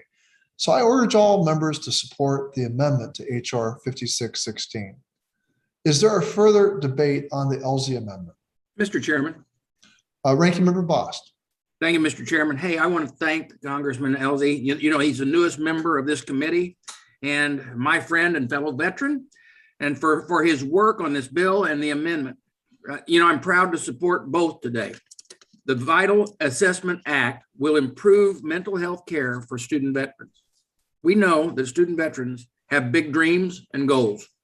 We also know that student veterans can have big stressors because of their military service, the difficulty of transitioning from the military life to civilian life and the different ages and expectations and life experiences they bring to the school with them. This bill would help ensure they get the support they need. I hope that every member of this committee will vote in favor of this today. And with that, Mr.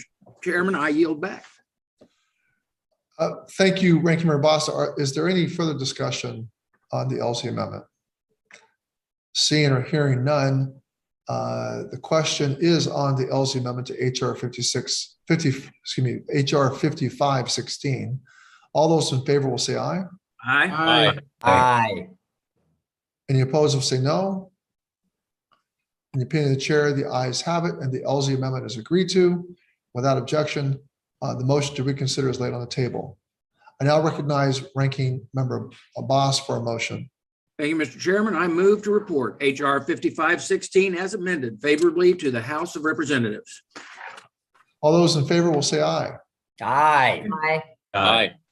Any opposed will say no. In the opinion of the chair, the ayes have it, and the motion is agreed to. Without objection, the staff is authorized to make necessary technical and conforming changes. Mr. Chairman, Ranking Member Bost. pursuant to House Rule 11, Clause 2, I give notice of intent to file minority and supplemental additional and/or dissenting views on HR 5516 as amended.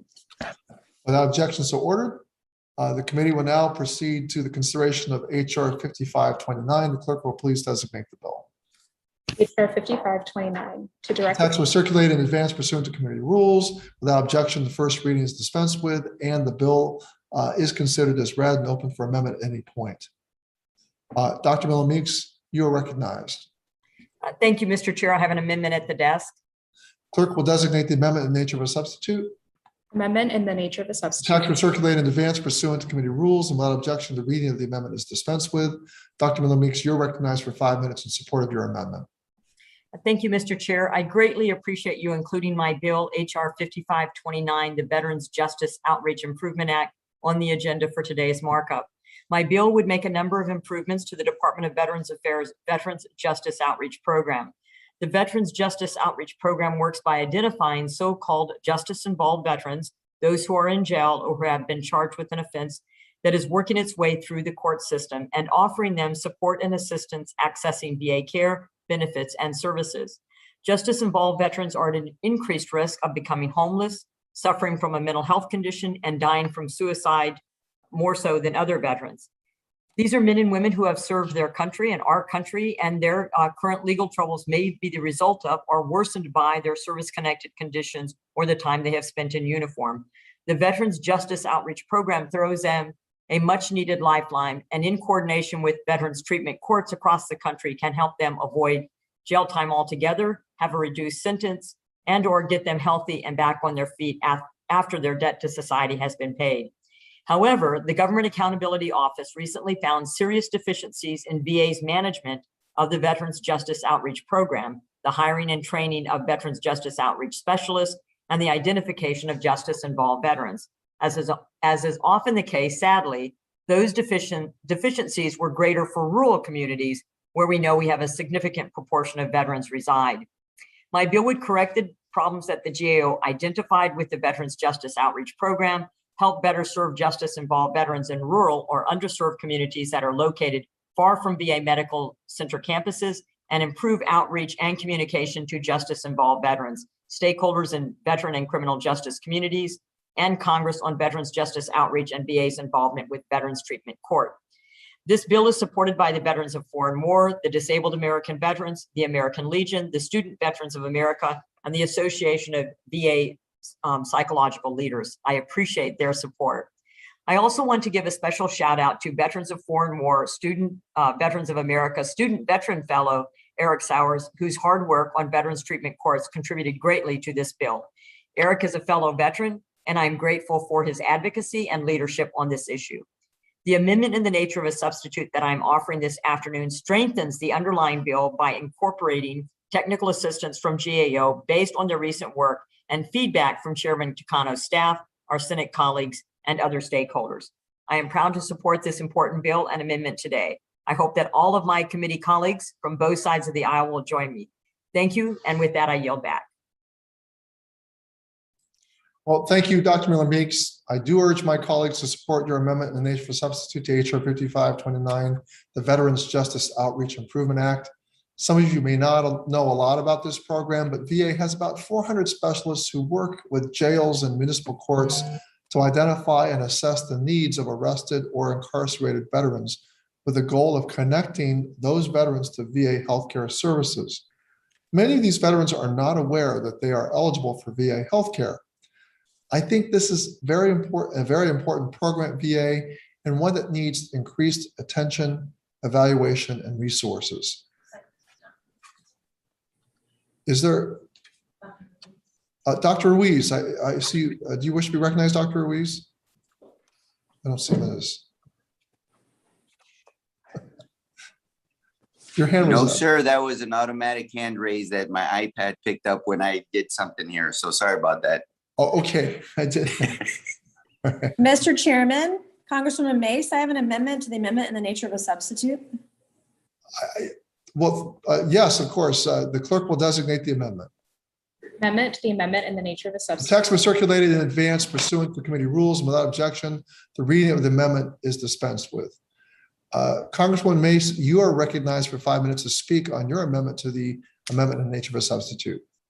Thank you, Chairman Takano. My amendment would include the text of my and Ranking Member Bost bill, HR 2326, the Veterans Cyber Risk Awareness Act, to the underlying ANS, which I support. I was forced to offer this amendment tonight when HR 2326 was not included in today's agenda. The full committee on violent extremist groups made two things very clear when we had that hearing a few weeks ago. First, we're missing crucial data that would help us understand the scope and severity of veteran involvement in online and violent groups. Second, recruitment by extremist groups is happening as we speak right now, and it's often happening online and on social media. HR 2326 would address both the need for more data by requiring a study by an outside entity and our desire to empower veterans by providing useful resources to make informed decisions online. Every day that we delay this legislation is another day that veterans are not being provided helpful information and researchers are not studying the extent to which this issue is pervasive among our military veterans. We all know this, and the reason I'm so sure our bill would be helpful is because the VA took it upon themselves to partner with an organization called Cybercrime Support Network to provide resources and information to veterans about the cyber risks that they're facing online today. This type of partnership is exactly what our bill would create, and the VA's decision to pursue it under their own authority highlights their need for cyber risk awareness resources. I congratulate the VA for their proactivity, but it does not mean that HR 2326 is redundant or unnecessary, because this bill would also require the very important study of veterans and their actual cyber risks. And when we had that last hearing a few weeks ago, we didn't get a lot of that data. And that data is not being collected now, at least sufficiently for this committee, I believe, to make, poignant and important policy decisions for veterans. So the text of this amendment is supported by the disabled American veterans, veterans of foreign wars, student veterans of America, paralyzed veterans of America, and the Wounded Warrior Project. I hope, it is my great hope, that this overwhelming support that we have for this bill and this amendment is clear that we need to adopt this amendment. Anything otherwise, I feel like would be playing politics. So thank you, Mr. Chairman, and I yield back. I thank the representative for offering this amendment. However, I must oppose it. The VA is already partnering with a nonprofit organization to provide education for veterans about cyber risks.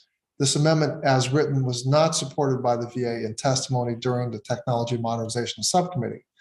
I do support providing veterans with more information on cyber risks. I support what the VA is currently doing to provide that information to them. Is there any further debate on the Mace Amendment to the amendment in nature of a substitute? Yes, Mr. Chairman. Ranking Member Bost, you recognize for 5 minutes. Thank you, Mr. Chairman. I want to thank Dr. Miller Meeks for her great work on this bill and for her amendment in the nature of a substitute. Both and the bill on nature of a substitute, both have my full support, and I'm grateful for the work that Dr. Miller Meeks is doing to help our fellow veterans and have who've gotten themselves in trouble and find a better path forward. If anyone deserves a second chance, it's someone who served and sacrificed on our country's behalf. This bill, as amended, would correct deficiencies in the VA's Veterans Justice Outreach Program that were uncovered by GAO and by the veterans themselves. I encourage every committee member to support the amendment and underlying bill. I also support Congresswoman Mace's amendment that would amend the amendment in the nature of a substitute to add the text from HR 2326, the Veterans Cyber Risk Awareness Act. Mr. Chairman, as we learned at our hearing last month, many efforts to recruit veterans to violent extremist groups occur online. This is one of the reasons I joined Congresswoman Mace in introducing HR 2326 earlier this year to help address the risk that the veterans face online. Congresswoman Mace amendment would require VA to partner with other agencies and experts to share best practice with veterans about how to stay safe on the internet. It would also require a study about the cyber risk and veterans face today, like fraud, identity theft, disinformation campaigns, and yes, violent extremism.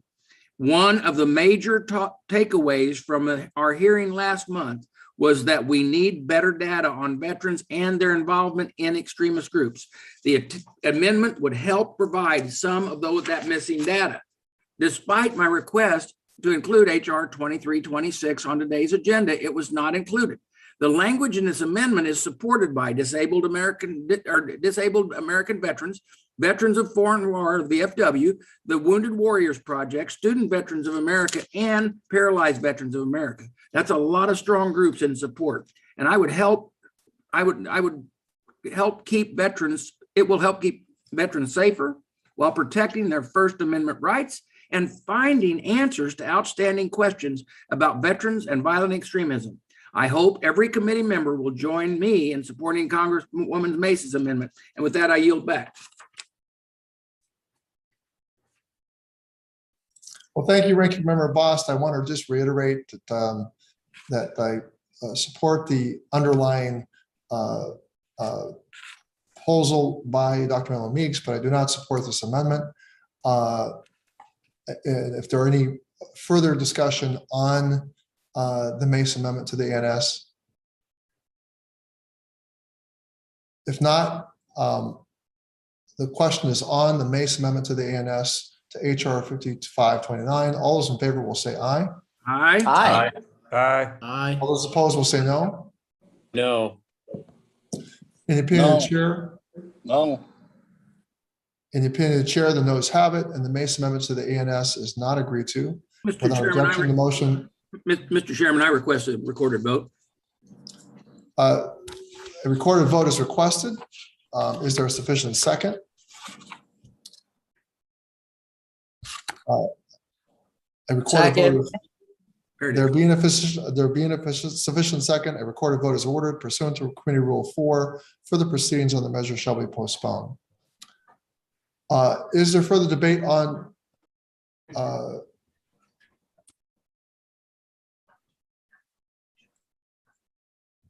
is there further debate on Dr. Miller Meeks ANS? We are, okay.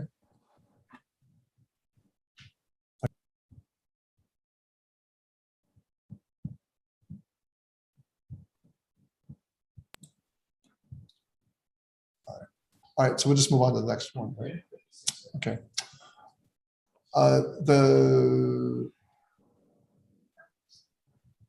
I now proceed to HR. Committee now will proceed to HR consideration of HR 5671.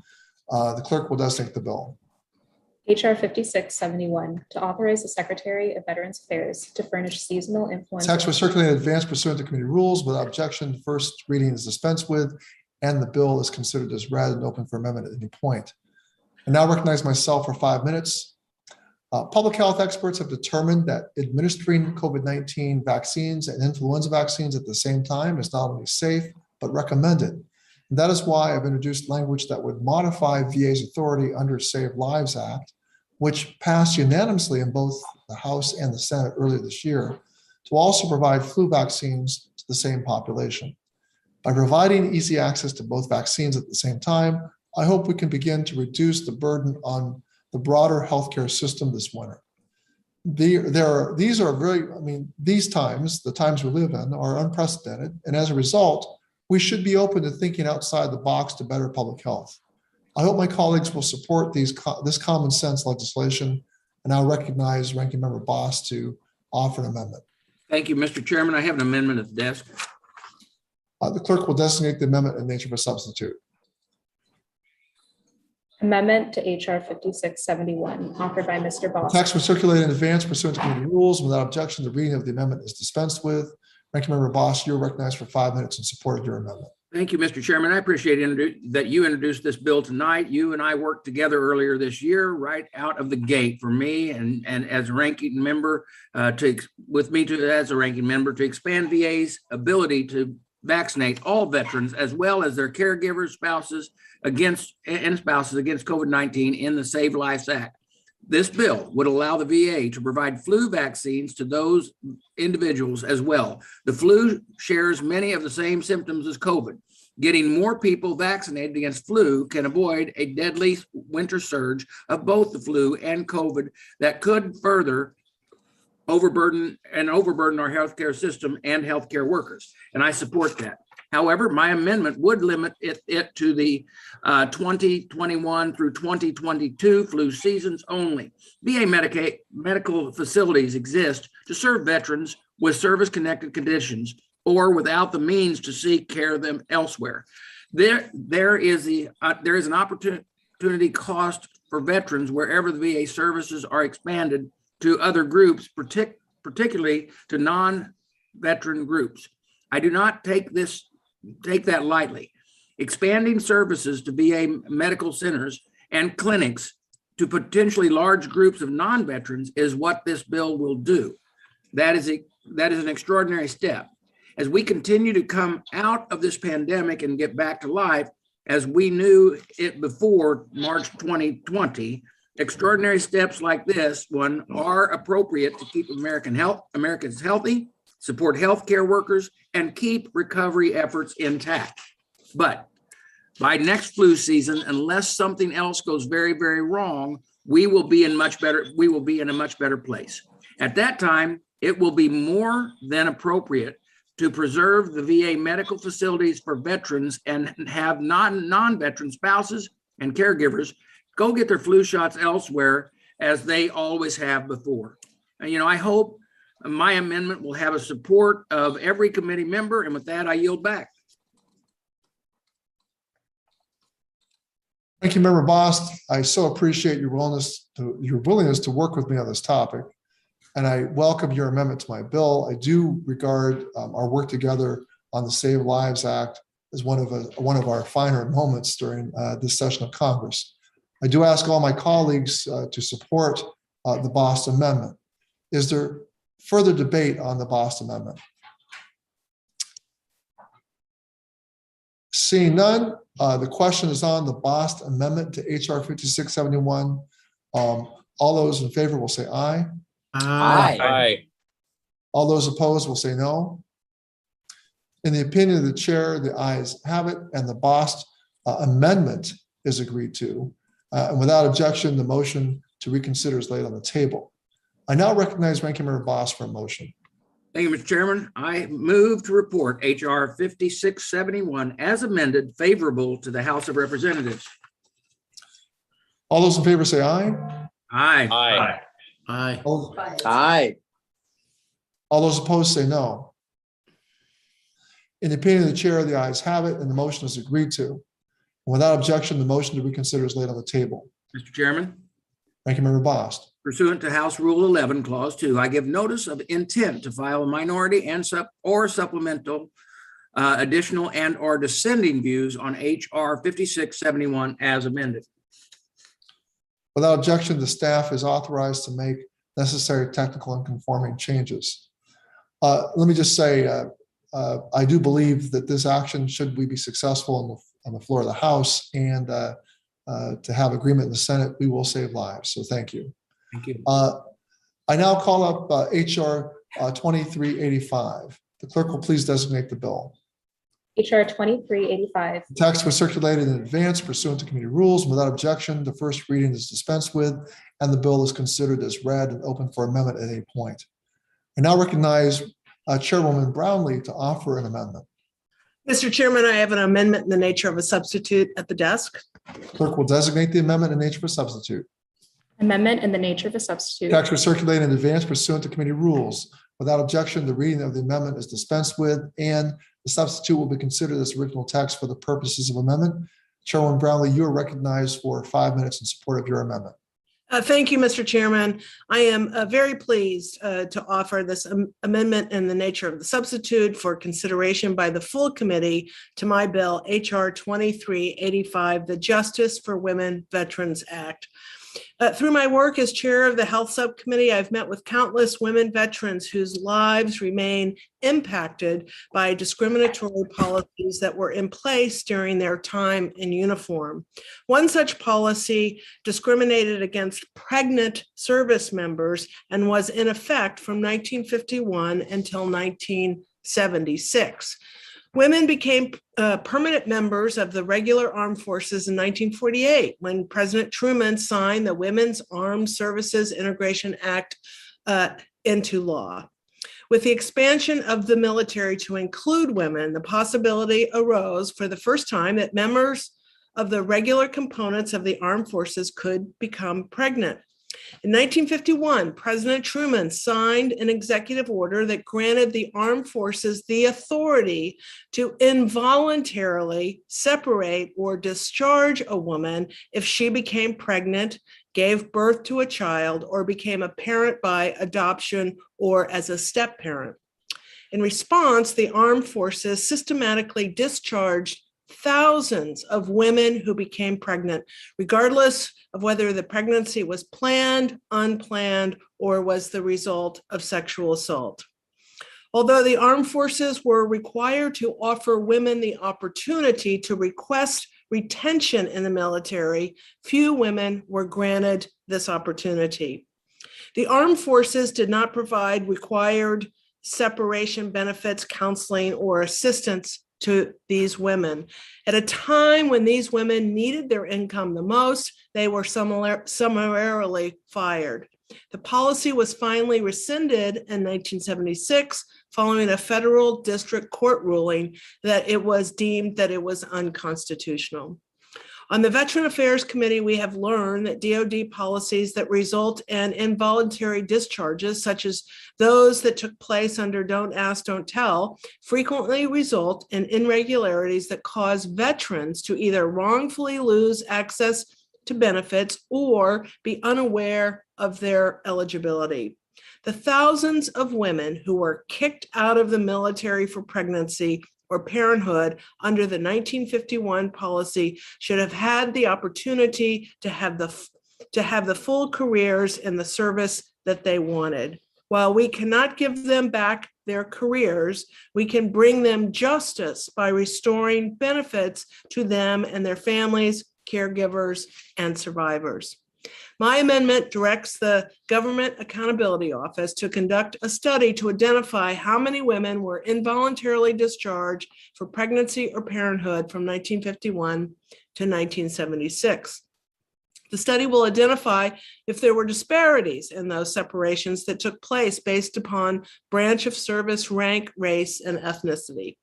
The study will also look at the character of discharge for affected women and identify how their access to VA healthcare and benefits was impacted.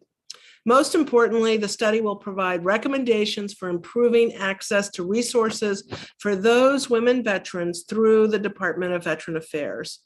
Endorsers of this bill include Disabled American Veterans, the American Legion, the Fleet Reserve Association, and Service Women's Action Network. My bill is a first step, and only a first step, in assessing the impact of this discriminatory policy. I'm proud to introduce this bill to correct an injustice against patriotic women who signed up to serve our country, and I urge my colleagues to support it. I thank you, Mr. Chairman, and I yield back. Well, thank you, Chairwoman Brownlee. HR 2385, the Justice for Women Veterans Act, offered by you, directs the Government Accountability Office to examine the plight of service members forced to separate from the military because they became pregnant or parents under military policies during the 1950s, 60s, and 70s. Congress must address antiquated policies that discriminate against women veterans. However, VA and Congress need to have a more complete understanding of the impacts of these antiquated policies, and GAO would identify the extent to which the Department of Defense and VA maintain data and applied policies from the relevant period.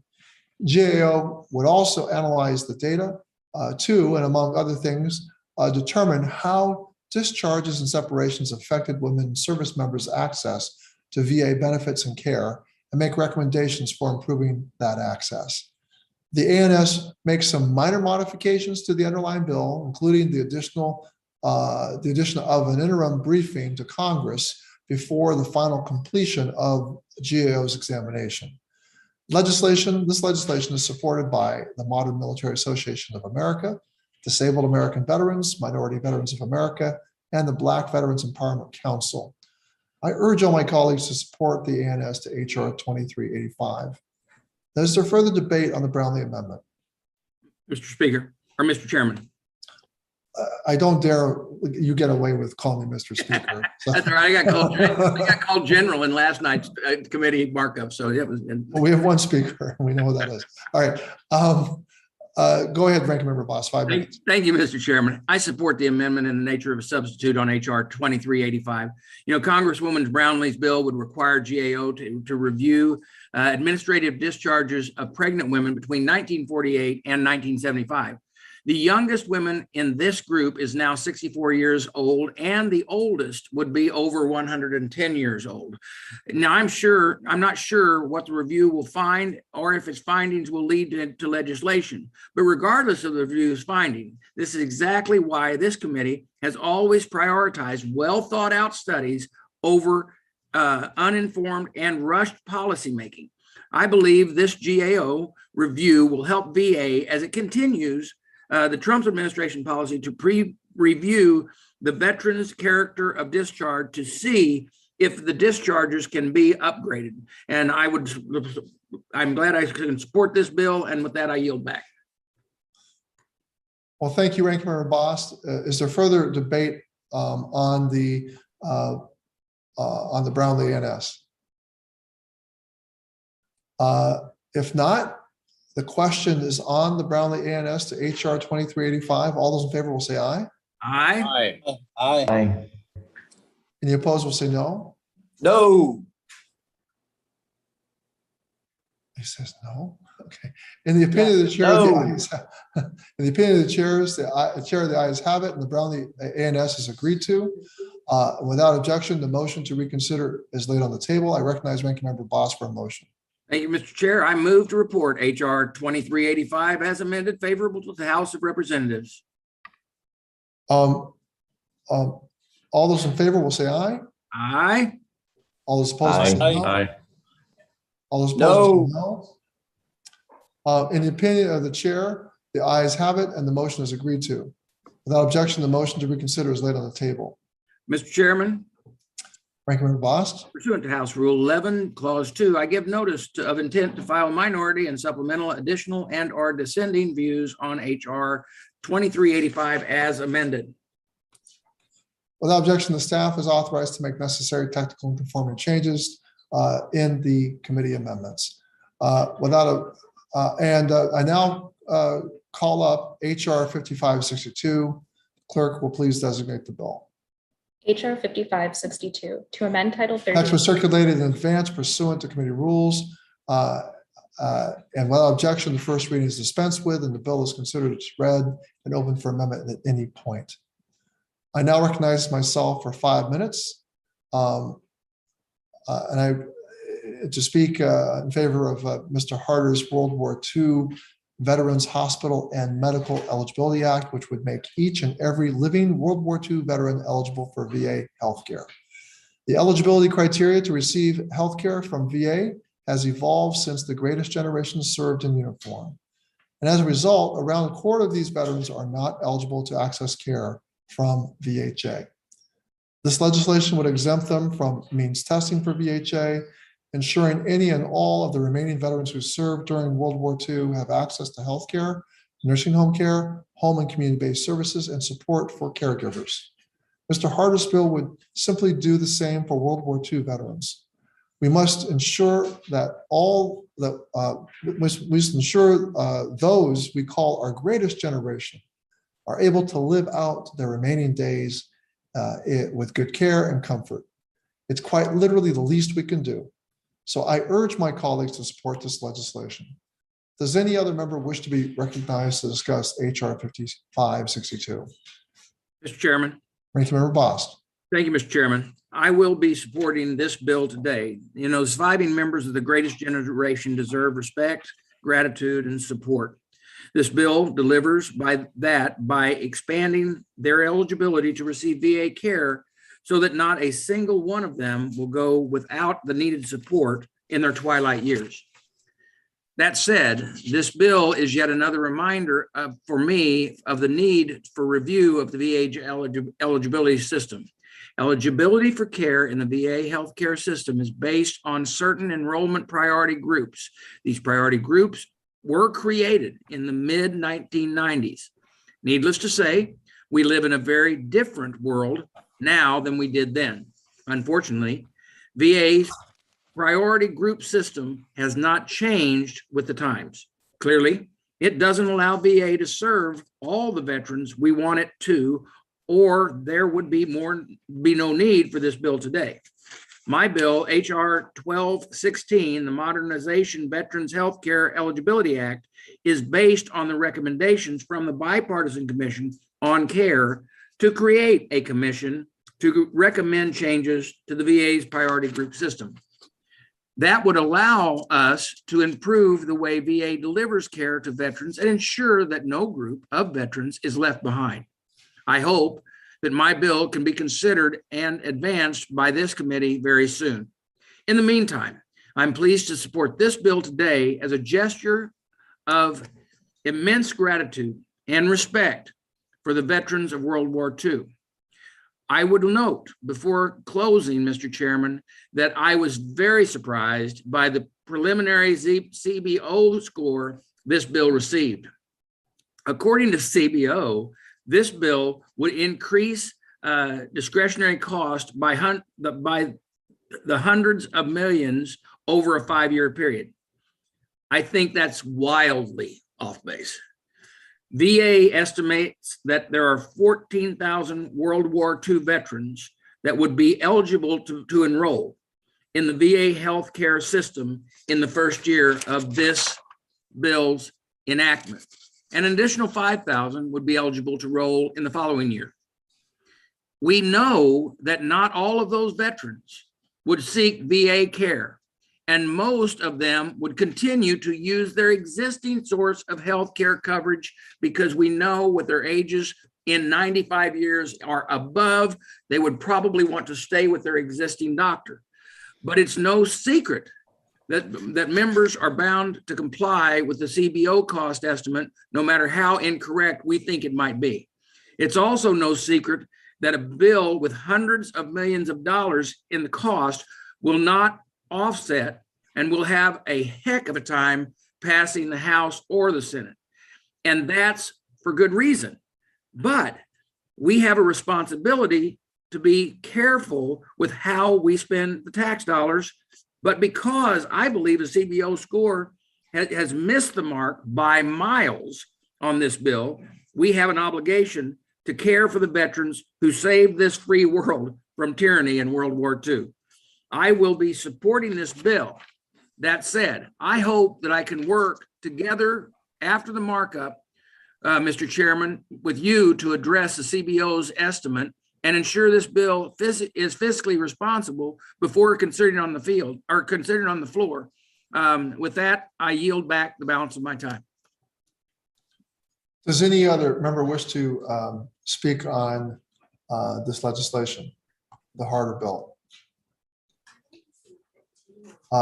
Before I move on to the vote, let me just say, Ranking Member Bost, I respect your independent determination, independent of the CBO. I mean, I think we do need a CBO. It's a good guidepost, but there are times when we have to use our common sense.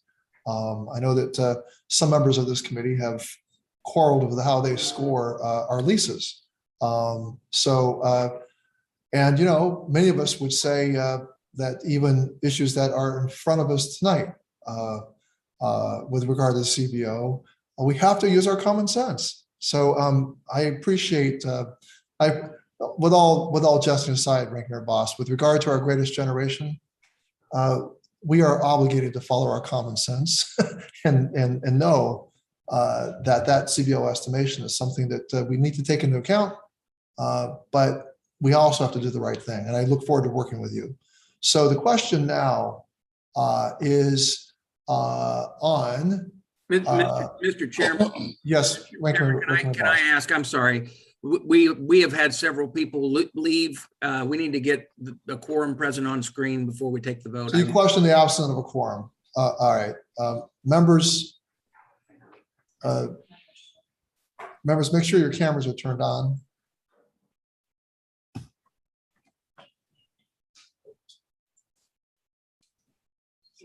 Thank you, Mr. Chairman. Yes, a quorum is present, and we both agree to that. Okay, so now we move on to, I now recognize Ranking Member Bost for a motion. I move to report HR 5562 favorably to the House of Representatives. All those in favor of reporting HR 5562 favorably to the House will say aye. Aye. All those opposed say no. In the opinion of the chair, the ayes have it. The motion is agreed to. And without objection, the motion to reconsider is laid on the table. Ranking Member Bost. Mr. Chairman, pursuant to House Rule 11, Clause 2, I give notice of intent to file minority and supplemental additional or dissenting views on HR 5562. Without objection. And we are one step closer to honoring our greatest generation. I now call up HR 1596. The clerk will please designate the bill. HR 1596, to establish the commission to study stigmatization, criminalization, and ongoing exclusion and inequity for LGBTQ service members and veterans. The text was circulated in advance pursuant to committee rules. Without objection, the first reading is dispensed with, and the bill is considered as read and open for amendment at any point. Committee will now proceed to the consideration of HR 1596, and I recognize myself to offer an amendment. Clerk will designate the amendment in the nature of a substitute. Amendment in the nature of a substitute. Text was circulated in advance pursuant to committee rules, and without objection, the first reading is dispensed with and is considered as read and will be considered as original text for the purposes of amendment. And I now recognize myself for 5 minutes. My bill, HR 1596, as amended, would establish the Commission on Equity and Reconciliation in the Uniformed Services. For decades, lesbian, gay, bisexual, transgender, queer, and otherwise non-heterosexual, non-cisgender, or LGBTQ plus service members and veterans have faced intense discrimination in the United States military and other uniformed services. This commission would conduct much needed fact-finding on the history of LGBTQ plus policies within the uniformed services, as well as both past and ongoing impacts to military personnel and veterans.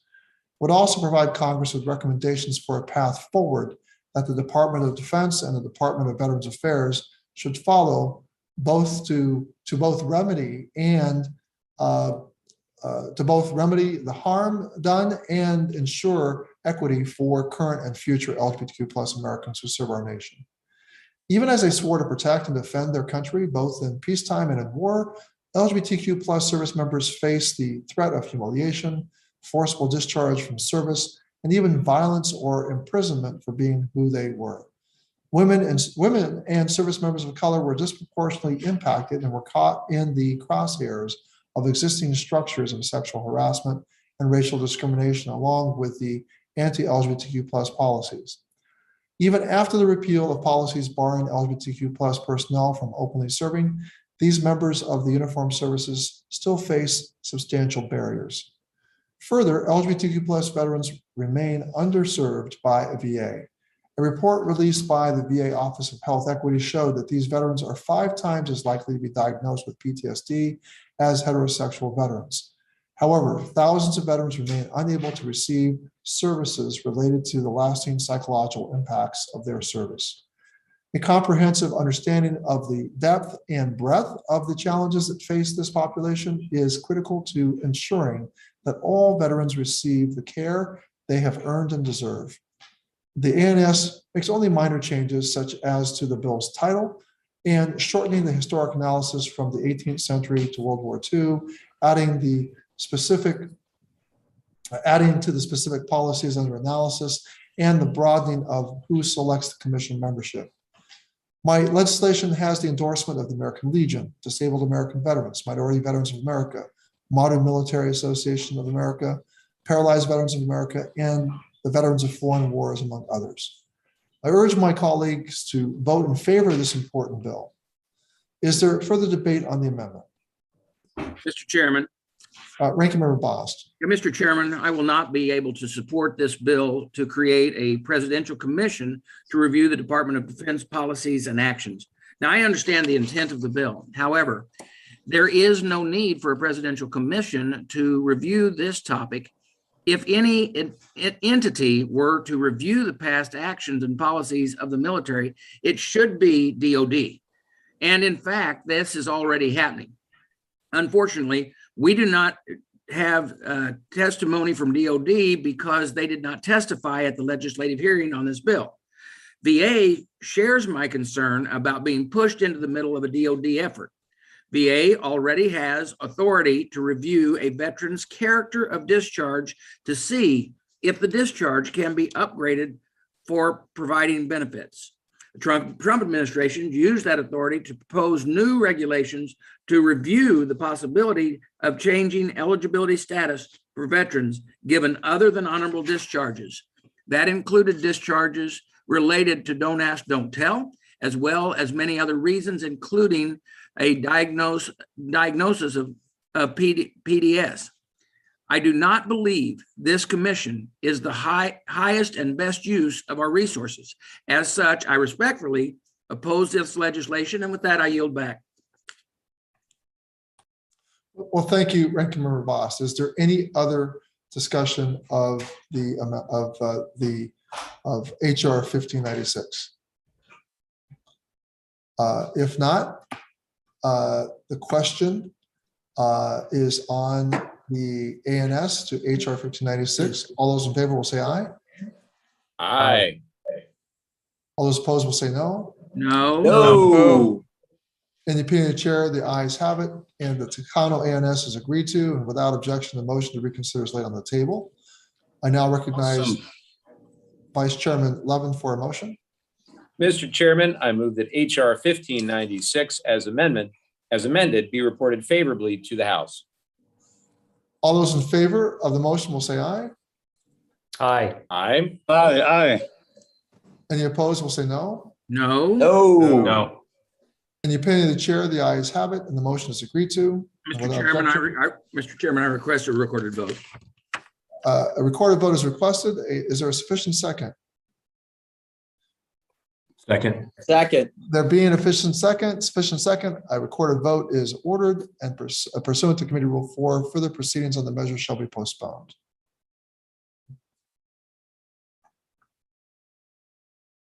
I now call up HR 4845. The clerk will please designate the bill. HR 4845, to amend Title 38. Text was circulated in advance pursuant to committee rules. Without objection, the first reading is dispensed with, and the bill is considered as read and open for amendment at any point. I recognize Representative Pappas to speak on his bill. Thank you, Chairman Takano. I appreciate you including this bill in today's markup. It's HR 4845, which would establish an advisory committee on LGBTQ+ veterans at VA. Now, for decades, LGBTQ+ service members and veterans have suffered discriminatory policies while they've served our country. Veterans who served under policies like Don't Ask, Don't Tell have been robbed of their VA benefits, and Some continue to run into roadblocks when attempting to access benefits or programs afforded to non-LGBTQ plus veterans. VA estimates that 1 million LGBTQ veterans face unique challenges accessing healthcare, a lack of awareness for services and benefits, and just an overall lower health status. I've spoken with some of my constituents who are part of the LGBTQ plus veteran community about their experiences, and I've found that oftentimes a veteran doesn't get the care they need because they didn't go to the right doctor or they weren't sure that they were able to access these benefits altogether. And so that's why it's really important that we work to address this issue. We've got to make sure that we address the issue of lower utilization of healthcare among LGBTQ veterans, and more needs to be done on this front. These veterans require culturally competent, informed VA programs, staff, and policies that reflect their unique experiences and needs. My legislation would provide these veterans a direct line to the VA secretary by establishing an LGBTQ plus Veterans Advisory Committee that would review and advise the secretary on the department's programs and activities for veterans. The committee's membership would properly reflect the diversity and unique needs of this community by including professionals in fields related to healthcare and other needs unique to the community, at least one lesbian, gay, bisexual veteran with a service-connected disability, as well as at least one transgender veteran with a service-connected disability.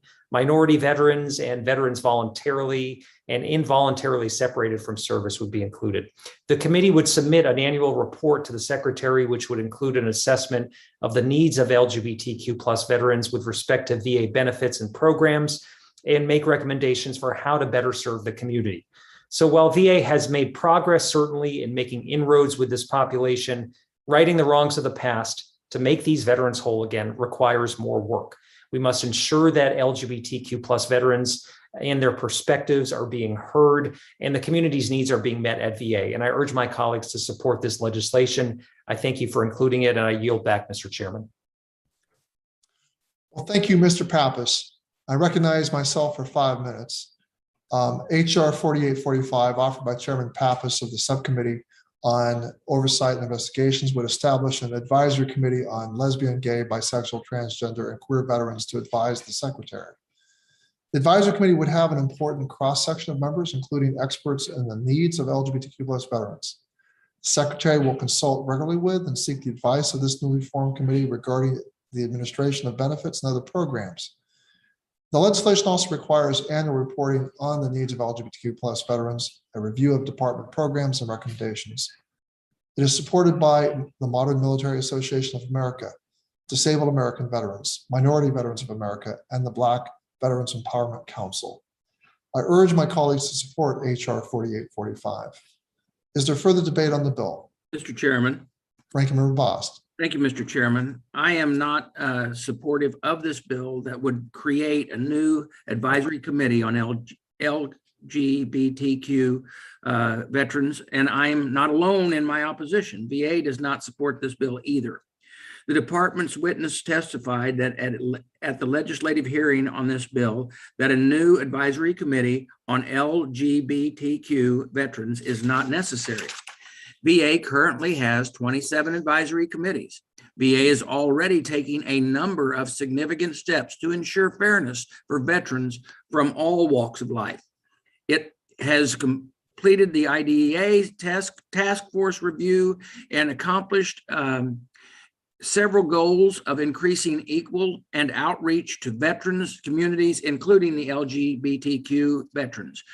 The department also has LGBTQ veteran condition coordinators in the VA medical centers to focus on the needs of these veterans. The secretary meets with groups and stakeholders regularly, including the LGBTQ veteran groups.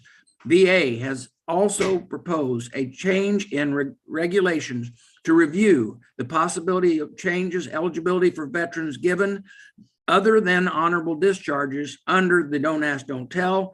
Beyond that, it is already being done to review these discharges. With these efforts in mind, I agree with the VA and believe this advisory committee is unnecessary. And because of that, I will oppose the bill. And with that, I yield back the balance of my time. Is there further debate on the bill? If not, I recognize Chairman Levin, Vice Chairman Levin for a motion. Mr. Chairman, I move that HR 4845 be reported favorably to the House. Second. All those in favor will say aye. Aye. All those opposed say no. No. In opinion of the chair, the ayes have it, and the motion is agreed to. Mr. Chairman, we request a roll call vote. Is there a sufficient second? Second. There is a sufficient second. A recorded vote is ordered, and pursuant to Committee Rule 4, further proceedings on the measure will be postponed. I now call up HR 3730. The clerk will designate the bill. HR 3730 to amend Title 38. Text was circulated in advance pursuant to committee rules without objection. The first reading is dispensed with, and the bill is considered as read and open for amendment at any point. HR 3730 offered by Mr. Sablon. I now recognize Representative Sablon. Mr. Chairman. Representative Sablon, you are recognized to speak on your Mr. Chairman. Thank you, Chairman Takano. Thank you for including on today's agenda HR 3730, the bipartisan bill establishing a VA advisory committee for marginalized veterans living in the Marianas, the other U.S. insular areas, and in the freely associated states. Veterans in my districts, especially, and in the other insular areas, do face barriers to VA services no vet should be forced to endure. Veterans residing in the insular areas and the freely associated states of Palau, the Marshall Islands, and the Federated States of Micronesia face highly distinct situations in the lack of service they face only because of their location. And yet, these areas have some of the highest per capita enlistment percentage rates in the United States Armed Services. There are many stories and difficulties veterans in these areas face that are kind of situations that departmental bureaucrats back in Washington can hardly imagine. And so that is why Congresswoman Radwagen and I introduced this important bill establishing a committee to educate the Secretary on the obstacles insular areas veterans face. Each U.S. insular area and each of the three freely associated states will have a seat on the advisory committee, and each would be able to describe the barriers their veterans face in receiving VA services. The veterans of foreign wars, American Legion, Minority Veterans of America, and the Iraq and Afghanistan Veterans of America support this bipartisan legislation. And Mr. Chairman, I urge my colleagues to support this bill and for the committee to report HR 37 favorably to the House. I yield back.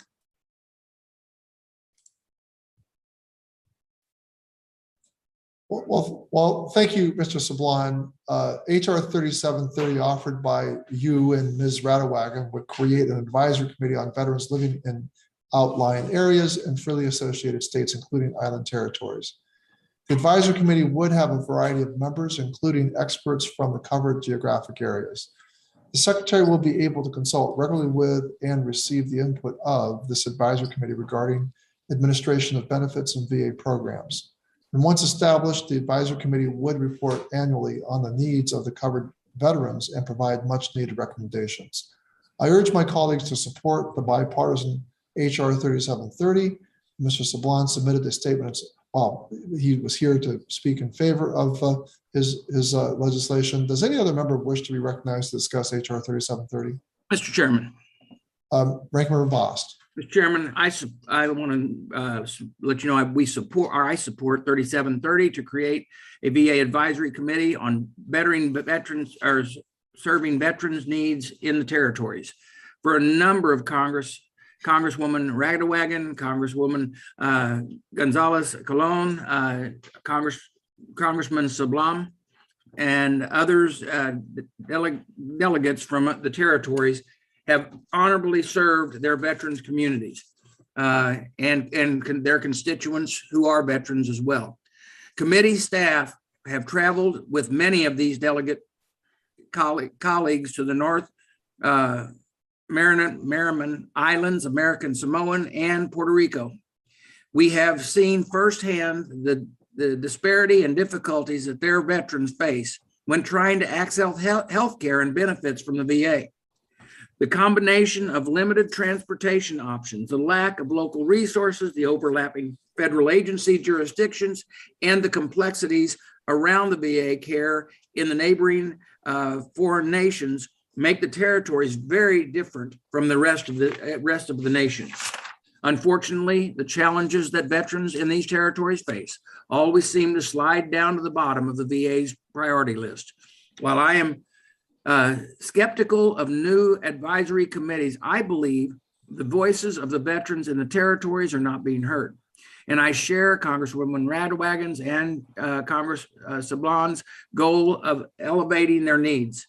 For those reasons, I want to support this bill. And with that, I yield back the balance of my time. Well, thank you, Ranking Member Bost. Does any other member wish to be recognized to discuss HR 3730? If not, I'll recognize Ranking Member Bost for a motion. I move to report HR 3730 favorably to the House of Representatives. All those in favor will say aye. Aye. Aye. Aye. Any opposed will say no. In the opinion of the chair, the ayes have it, and the motion is agreed to. Without objection, the motion to reconsider is laid on the table. Thank you, Member Bost. Mr. Chairman, pursuant to House Rule 11, Clause 2, I give notice of intent to file minority and supplemental additional or dissenting views on HR 3730. Mr. Chairman, once again, if I could remind members, we're right on this cuff, and if a person goes off, we want to make sure that we're doing these correctly. I'm aligned with Ranking Member Bost. I associate myself with your request. Members, please keep your cameras turned on. We're right on the cusp of a quorum. We want to make sure that we're not in violation of the quorum. Staff is authorized, without objection, staff is authorized to make technical and conforming changes. I now call up HR 5607. The clerk will please designate the bill. HR 5607 to amend Title. Text was circulated in advance pursuant to committee rules. Without objection, the first reading is dispensed with, and the bill is considered as read and open for amendment at any point. I now recognize Ms. Locken for 5 minutes to speak on her bill. Thank you, Chairman Takano, Ranking Member Bost. This bipartisan bill will ensure that families of veterans diagnosed with ALS or Lou Gehrig's disease continue to receive appropriate benefits after the veteran's passing. As you know, today, the VA provides dependency and indemnity compensation to the surviving family of service members and veterans who pass away. These surviving family members can also receive a supplemental compensation benefit, commonly referred to as a kicker, in the case of veterans who had particularly severe service-connected disabilities for at least 8 years prior to the time of their passing. The VA recognizes ALS as a presumptive service-connected disease, and due to its progressive nature, it is automatically rated at 100% disability. As such, the only barrier for the surviving family members of a veteran whose life is lost to ALS to getting that kicker is that they have that diagnosis for at least 8 years at the time of their passing. Unfortunately, when you have ALS, you are unable usually to meet the 8-year requirement because the average life expectancy is 2 to 5 years once you're diagnosed. That's why I introduced the Justice for ALS Veterans Act with my friend Congressman Fitzpatrick, co-chair of the Congressional ALS Caucus. Quite simply, this bill extends this increased compensation, this kicker, to the surviving spouse of a veteran with ALS. I know this is very straightforward. It's supported by the Paralyzed Veterans of America, American Legion, the VFW, and more. And it'll have a tremendous impact on the surviving families of veterans with ALS. So I urge my colleagues to support the bill. Thank you. And I yield back, Chair. Members, thank you, Representative Slocum. Members, please, if you're, please mute. There was a lot of interference, background noise. I urge my colleagues to support HR 5607, the Justice for ALS Veterans Act of 2021. I'd like to thank Representative Slocum for introducing this bill, which entitles surviving spouses of veterans who die from amyotrophic lateral sclerosis or ALS to receive an additional monthly entitlement known as the DIC kicker. ALS is an incurable progressive disease that results in total muscle paralysis and death. Recognizing that ALS impacts those who served in the military at higher rates, VA declared ALS to be a presumptively compensable illness for all veterans with 90 days or more continuous active service in the military. Spouses of veterans diagnosed with ALS often rapidly pivot to serving as round-the-clock caregivers until the veteran passes away. This impacts their ability to obtain or maintain employment, limiting their ability to bring in an income. And due to the short life expectancy of veterans diagnosed with ALS, most veterans are unable to meet the 8-year requirement for their families to receive the DIC kicker. These families should not be denied this benefit simply based on the fact that the veteran's service-connected disease makes it practically impossible to meet the 8-year life expectancy requirement. These veterans' lives are stolen by ALS. It is up to this committee to ensure the spouses and dependents these veterans leave behind are well cared for. I hope my colleagues will support this legislation. Is there any further discussion on the bill? Mr. Chairman. Ranking Member Bost. Mr. Chairman, as you know, HR 5607 would extend eligibility for higher dependency and indemnity compensation, or the DIC rate, to spouses of veterans who died from Lou Gehrig's disease or ALS. Under current law, the veterans must be rated totally disabled for 8 years prior to death for the survivor to receive the higher rate, known as DIC kicker. I really empathize with the intent of the legislation. The ALS is an illness that ravages families. Many veterans diagnosed with ALS may not live the 8 years required for their spouses to be eligible for the DIC kicker. However, I am concerned that this bill creates two classes of surviving spouses within the DIC program. But extending eligibility only to spouses whose partners died from ALS will set them apart from others survivors who are equally impacted by sudden losses of their loved ones. For example, survivors of veterans with progressive late stage cancer would not receive this exemption. Like Congresswoman Slocum, I appreciate the concerns about the fairness of the 8-year requirement. And I am willing to examine alternative options to the legislation that would treat all survivors fairly while preserving the intent of the existing statute. However, this bill is not ready for a vote yet today. Moreover, the bill has a projected CBO score of 100 million to 120 million over 10 years in mandatory cost.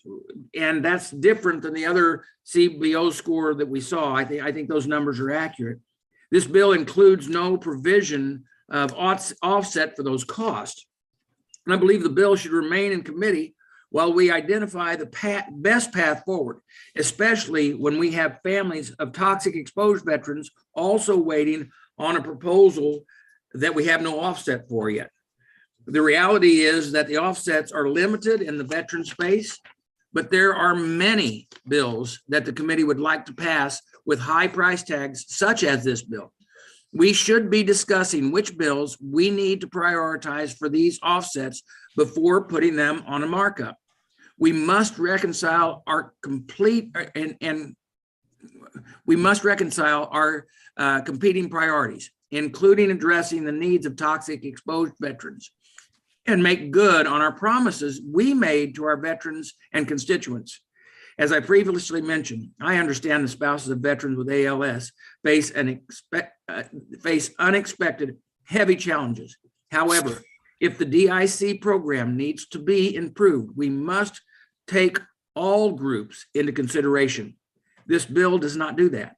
That is why I cannot support it today in its current form, and I yield back the balance of my time. Well, thank you, Ranking Member Bost. Does any other member wish to offer discussion on this bill? If not, I recognize Vice Chairman Levin for a motion. Mr. Chairman, I move that HR 5607 be reported favorably to the House. Second. All those in favor will say aye. Aye. Aye.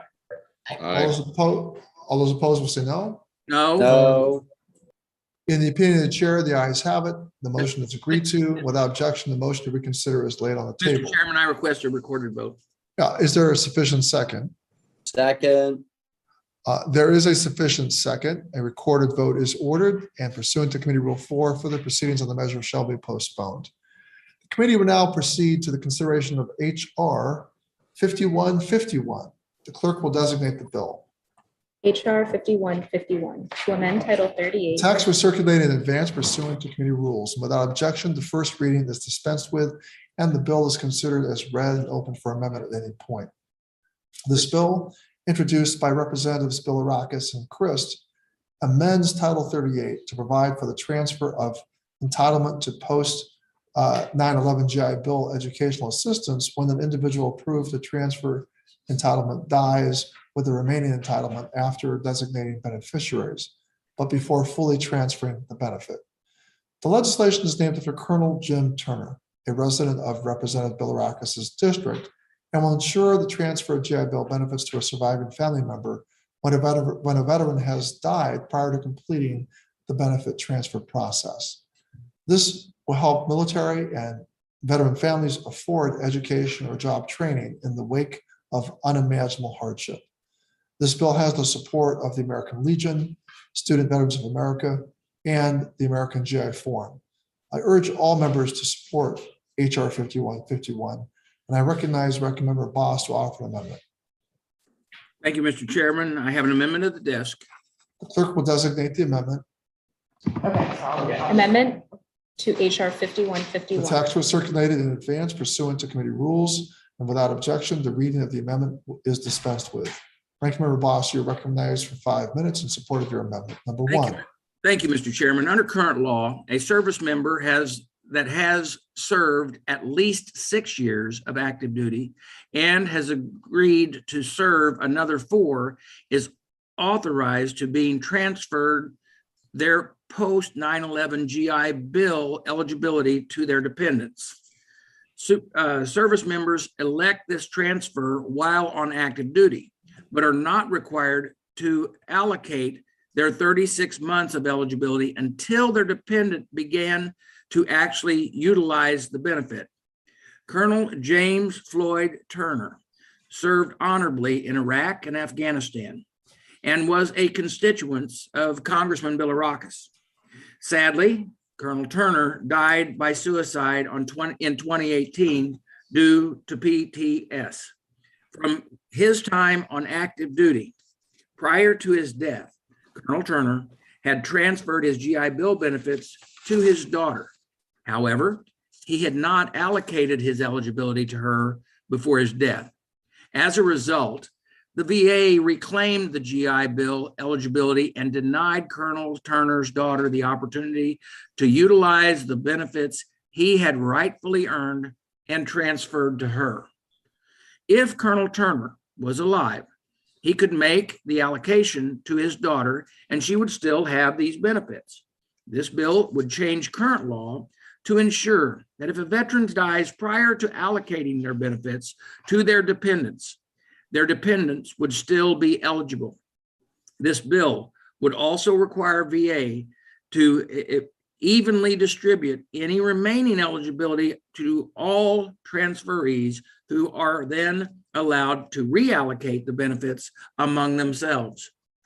Congress never intended to penalize these families who have already had to go through so much just because the service member didn't check the correct box on a government form.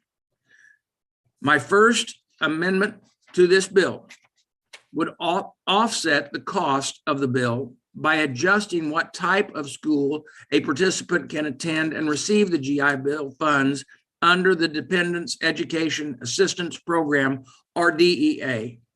This program provides $1,298 a month to the dependents and survivors of the deceased or severely disabled veteran to offset the cost of their education. Under current law, students are able to receive DEA benefits while attending secondary schools. While this authority may have made sense when the DEA program provided 48 months of eligibility, it simply does not today. That is because in 2019, Congress changed the eligibility for this program to 36 months to match other GI Bill programs.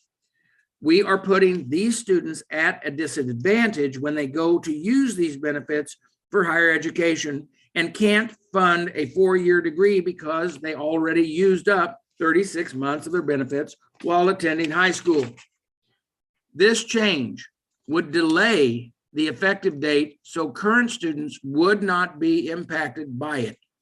The proposals have been endorsed by the National Military Families Association and the Tragedy Assistance Program for Survivors, or TAPS, as a common sense change.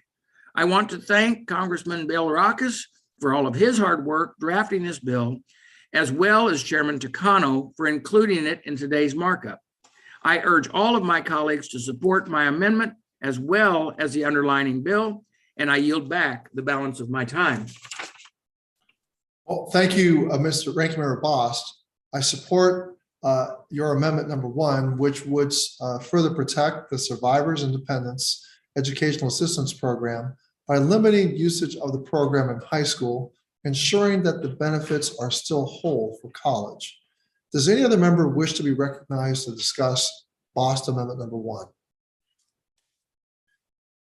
If not, the question is on Bost Amendment number 1 to HR 5151. All those in favor will say aye. Aye. Any opposed will say no. In the opinion of the chair, the ayes have it, and the Bost Amendment number 1 to HR 5151 is agreed to. Without objection, the motion to reconsider is laid on the table. I recognize Ranking Member Bost to offer his amendment number 2. Thank you, Mr. Chairman. I have an amendment at the desk. Clerk will designate the amendment. Amendment to HR The 5151. text was circulated in advance pursuant to committee rules. Without objection, the reading of the amendment is dispensed with. Ranking Member Bost, you're recognized for 5 minutes in support of your amendment number 2. Thank you, Mr. Chairman. As the pandemic was just hitting our shores in March of 2020, I was proud to stand with the chairman, the ranking member Rowe, our Senate colleagues, and many others to help protect student veterans. We acted swiftly to ensure students' monthly housing allowance payments were not cut when their in-person classes converted to online learning. We also extended protections to students, preventing them from being held liable if their school closed or if they were forced to withdraw due to COVID-19. Congress extended these authorities until December 21st, 2021. My amendment would add the text to the text of my bill, HR 5509, the Student Veteran COVID-19 Protection Act of 2021, to the underlying bill. This would further extend the COVID-19 protection until June 1st, 2022, giving schools and, more importantly, students continued protection for the second half of this academic year. My amendment would also be completely offset by using a 5-month extension of the VA home loan fees that would have been used many times in the past to offset spending on a bipartisan basis. My amendment also includes several needed technical changes to the Thrive Act and the Isaacson-Rowe Act that passed last Congress. These technical changes are needed to ensure that GI Bill students can attend foreign schools and to ensure we give US-based schools time to comply with the new reporting requirements. A coalition of 18 higher education groups have advocated for these changes for several months and support my proposal. My proposal is also supported by growing numbers of VSOs, including the American Legion, the VFW, Student Veterans of America, Iraq and veterans of America, Iraq and Afghanistan veterans of America, veterans education success, and AMVETS. I understand that the chairman has language which is similar to mine, but it's not paid for and instead utilizes the emergency spending. The Congressional Budget Office has told us that it would cost this COVID-19 extension is more than $200 million over 10 years. I believe that it is too high of a cost to consider through emergency spending and must insist that we use these offsets as the extension. I understand the chairman's current intention is to pass his unoffset bill through the House, although I believe it would have to be on a bipartisan basis. However, even if the chairman was able to get the his unoffset bill through the House, I don't believe it can pass the Senate by unanimous consent in time to help these student veterans who need it now. It is clear to me that the only way to ensure student veterans are protected and the necessary technical fixes are enacted is to offset the cost of the bill.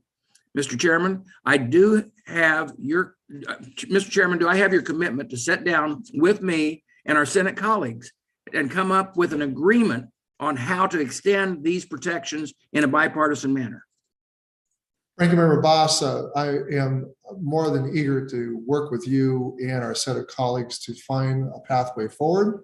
But I will remind you that that students' educational programs are at stake, their housing benefits are at stake, so that the four of us must come to some pathway forward. And so you do have my commitment to work with you. Thank you, Mr. Chairman. I appreciate that. You know, that's our responsible position that we should take as leaders of the committee. The Higher Education Committee community says that this extension is needed by Thanksgiving. There are only 5 legislative days left between now and then. We may be voting on massive reconciliation packages this week. We may be voting on trillions of dollars of infrastructure package this week. The only way we can have an even chance of getting this extension done before the current authorization expires is to offset it. I have offered an offset to the pay for this legislation in an effort to give a path forward. I don't believe it should be put on government's credit card, and I hope that we can come to that bipartisan or a practical solution in a bipartisan manner before it's too late for the student veterans. With that, I will withdraw my amendment and yield back the balance of my time. I'll just remind the ranking member that we have repeatedly passed this through emergency spending. I think there is ample evidence that the higher ed institutions and our student veterans in many parts of the country, and especially many states that are represented here on the committee, that they are experiencing still high infection rates, and hospital beds are being taken up. I'll also, this is not a jab, but I just wanted to say that we have just gotten estimates back from the White House on the Build Back Better reconciliation bill that actually more revenue is coming in that exceeds the program costs. And so, my hope is that Build Back Better will pass, because there actually may be even a solution to some of these offsets if we have to go that direction. But I will remind the ranking member that we have passed through emergency spending this accommodation for student veterans who need housing. And I understand that. I'm hoping that we can commit to sit down together and try to get it figured out. I appreciate that. All I've committed to do that, and we'll. So I thank you for withdrawing your amendment. And so are you withdrawing your amendment? I am withdrawing my amendment. Yes. Okay. All right. So thank you for that. So the question now is on. We've already. Mr. Chairman, I move to report HR 5151 as amended favorably to the House of Representatives. Well, thank you for that motion. All those in favor of the motion will say aye. Aye. Aye. Aye. All those opposed will say no. The opinion of the chair, the ayes have it. Mr. Chairman, Ranking Member Bost. pursuant to House Rule 11, Clause 2, I give notice of intent to file minority and supplemental additional and descending reviews on HR 5151 as amended. Without objection, so ordered. The staff is, without objection, the staff is authorized to make necessary technical and conforming changes. And we will now proceed to the postponed votes. We will now move to the unfinished business of the recorded votes which were postponed. Recorded votes were offered on the following measures. Recorded votes were requested on the amendment in the nature of a substitute offered by Mr. Levin to HR 1836, the motion to report HR 3944 as amended, the motion to report HR 2916, the Mace amendment to the amendment in nature of substitute to HR 5529, the motion to report HR 1596 as amended, and the motion to support HR 4845, and a motion to report HR 5607. So we will now proceed to a roll call vote. So recorded votes were ordered on the 11 amendment in nature substitute to HR 1836. Question now occurs on agreeing to the 11th amendment in the nature of substitute to HR 1836, on which a recorded vote was ordered. Clerk shall call the roll. Ms. Brownlee, Aye. Mr. Lamb, Aye. Mr. Levin, Aye. I think Levin voted for Lamb. Lamb is an aye also. Mr. Lamb. Sorry, Connor. What's that? Mr. Pappas, Aye. Ms. Loria, Ms. Loria, Aye. Mr. Mervan, Mr. Mervan, Aye. Mr. Sablon, Aye. Ms. Underwood, Aye. Mr. Allred, Aye. Ms. Frankel, Aye. Aye. Mr. Brown, Brown votes aye. Ms. Slotkin, Aye. Mr. Trone, Aye. Ms. Capter, Ms. Capter, Dr. Ruiz, Aye. Mr. Gallego, Mr. Gallego, Mr. Bost, Aye. Gallegos is aye. Mr. Bost is no. Gallegos aye. Gallego's aye, Mr. Bost is no. Ms. Radewagen, Ms. Radewagen, Mr. Bergman, No. Mr. Banks, No. Mr. Roy, No. Dr. Murphy, Dr. Murphy, Murphy is a no. Mr. Mann, Mr. Mann, No. Mr. Moore, No. Ms. Mace, No. Mr. Cawthorn, Mr. Cawthorn, Mr. Nels, No.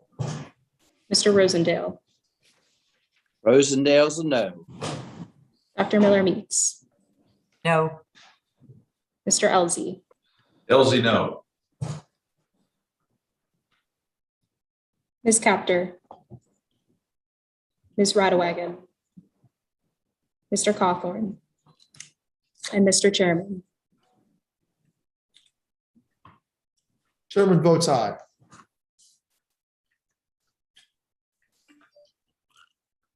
Are there any members who wish to change their vote? The clerk. How is the, Madam Clerk, how is Ms. Capter reported? Ms. Capter is not recorded. Is Ms. Capter, does that Capter join the call? Yes, Mr. Chairman, I wish to be recorded aye.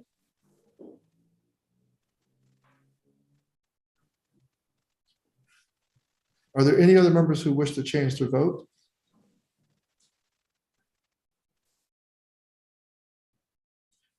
The clerk will report the vote. Mr. Chairman, for this vote, there are 17 ayes and 12 noes.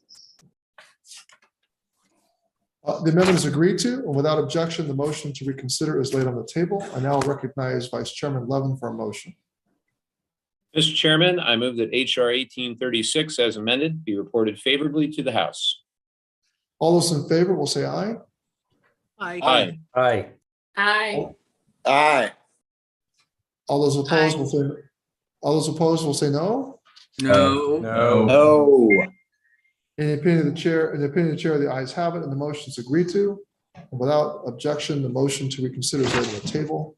Mr. Chairman, Ranking Member Bost. pursuant to House Rule 11, Clause 2, I give notice of intent to file minority and supplemental additional or dissenting views on HR 1836 as amended. Without objection, so ordered, and the staff, without objection, the staff is authorized to make necessary technical and conforming changes. This is the next one. Okay. Recorded votes were ordered on the motion to favorably report HR 3944 as amended. The question now occurs on favorably reporting HR 3944 as amended to the House. Clerk shall call the roll. Ms. Brownlee, Aye. Mr. Lamb, Mr. Lamb, Aye. Lamb, aye. Mr. Levin, Aye. Mr. Pappas, Aye. Ms. Loria, Aye. Mr. Mervan, Aye. Mr. Sablon, Aye. Ms. Underwood, Ms. Underwood, Mr. Allred, Aye. Ms. Frankel, Aye. Mr. Brown, Aye. Ms. Slotkin, Aye. Mr. Trone, Aye. Ms. Capter, Ms. Capter, Dr. Ruiz, Aye. Mr. Gallego, Mr. Gallego, Aye. Aye. Mr. Bost, Mr. Bost, No. Ms. Ridewagon, Ms. Ridewagon, Mr. Bergman, Bergman's no. Mr. Banks, No. Mr. Roy, No. Dr. Murphy, Dr. Murphy's a no. Mr. Mann, Man votes no. Mr. Moore, Four votes no. Ms. Mace, Mace, no. Mr. Cawthorn, Mr. Cawthorn, Mr. Nels, No.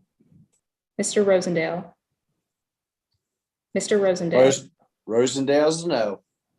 Dr. Miller Meeks, Miller Meeks, no. Mr. Elzey, Elsie, no. Ms. Underwood, Underwood votes aye. Ms. Capter, Aye. Ms. Ridewagon, Mr. Cawthorn, and Mr. Chairman.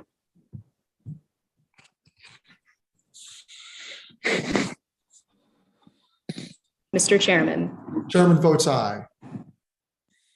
Are there any members who wish to change their vote?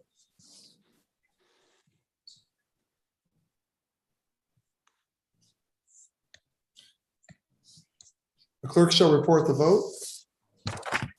Mr. Chairman, for this vote, there are 17 ayes and 12 noes. The motion is therefore agreed to, and the bill is ordered reported, and without objection, the motion to reconsider is laid on the table. Without objection, the staff is authorized to make. Mr. Chairman, Mr. Bost. pursuant to House Rule 11, Clause 2, I give notice of intent to file minority or supplemental additional or dissenting views on HR 3944. Without objection, the staff is authorized to make necessary technical and conforming changes in the committee amendment.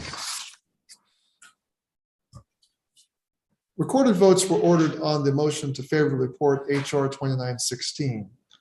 Question now occurs on favorably reporting HR 2916 to the House. The clerk shall call the roll. Ms. Brownlee, Aye.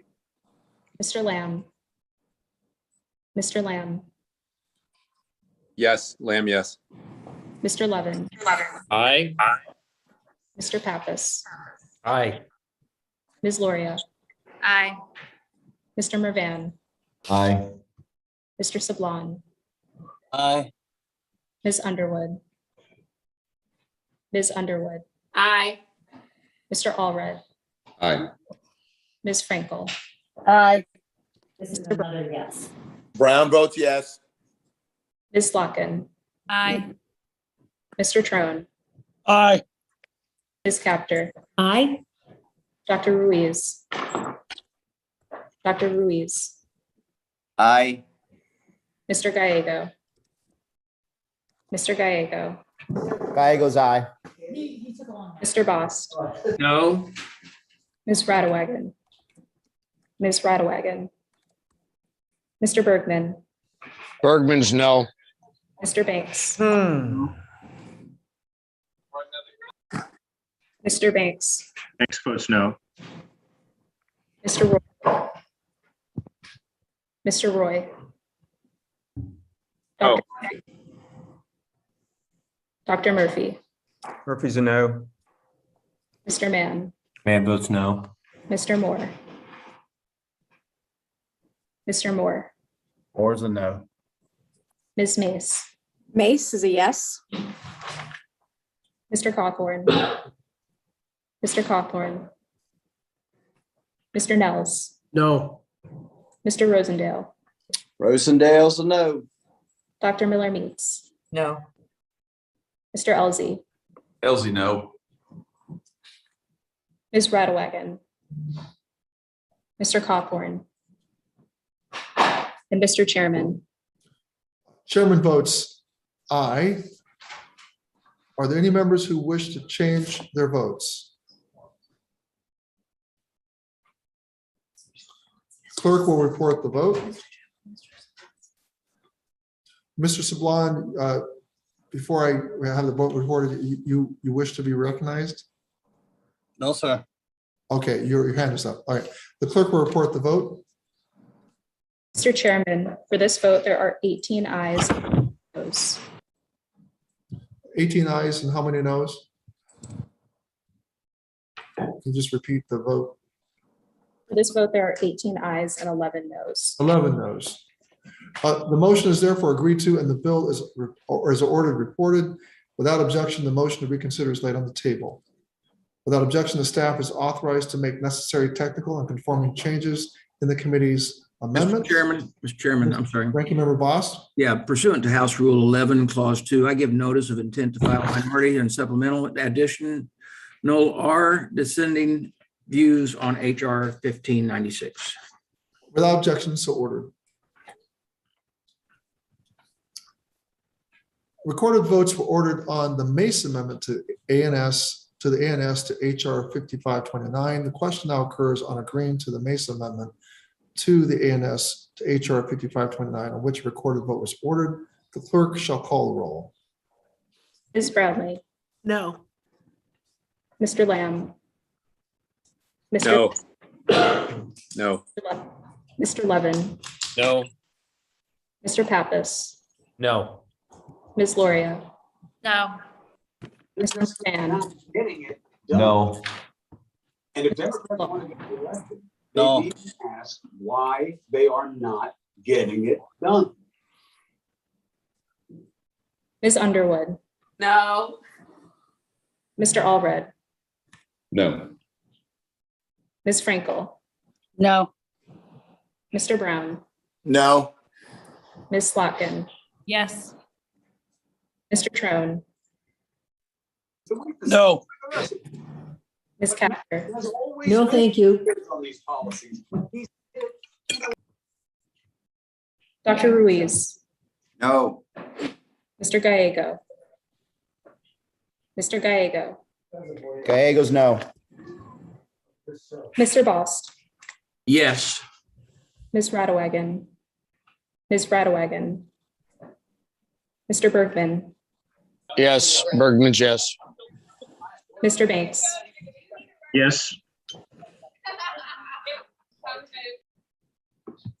Mr. Roy, Yes. Dr. Murphy, Yes. Mr. Mann, Yes. Mr. Moore, Yes. Ms. Mace, Mace, yes. Mr. Cawthorn, Mr. Cawthorn, Mr. Nels, Yes. Mr. Rosendale, Rosendale's a yes. Dr. Miller Meets, Yes. Mr. Elzey, Elzey, yes. Ms. Radewagen, Mr. Cawthorn, and Mr. Chairman. Chairman votes no. Are there any members who wish to change their vote? The clerk will report the vote.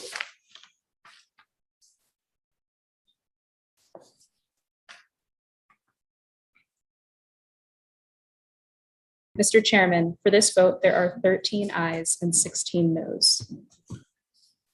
The amendment is therefore not agreed to.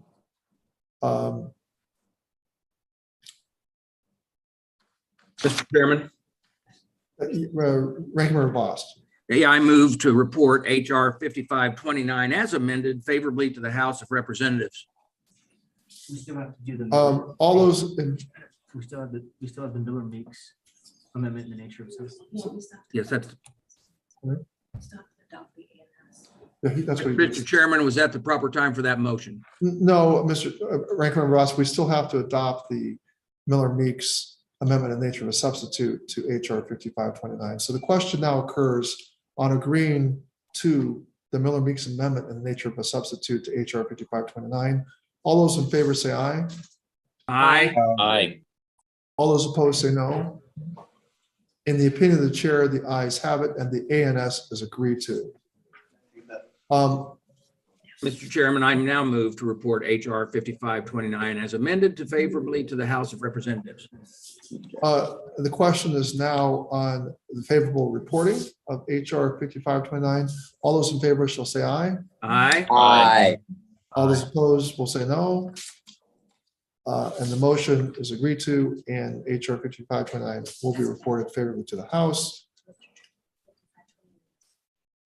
Excuse me, 5529 as amended will be reported to the House. Okay, so we move on to the next one. So, Mr. Chairman. Ranking Member Bost. Pursuant to House Rule 11, Clause 2, I give notice of intent to file a minority or supplemental additional or dissenting views on HR 5529 as amended. Yes, and without objection so ordered, and without objection, the staff is authorized to make necessary conforming and technical changes.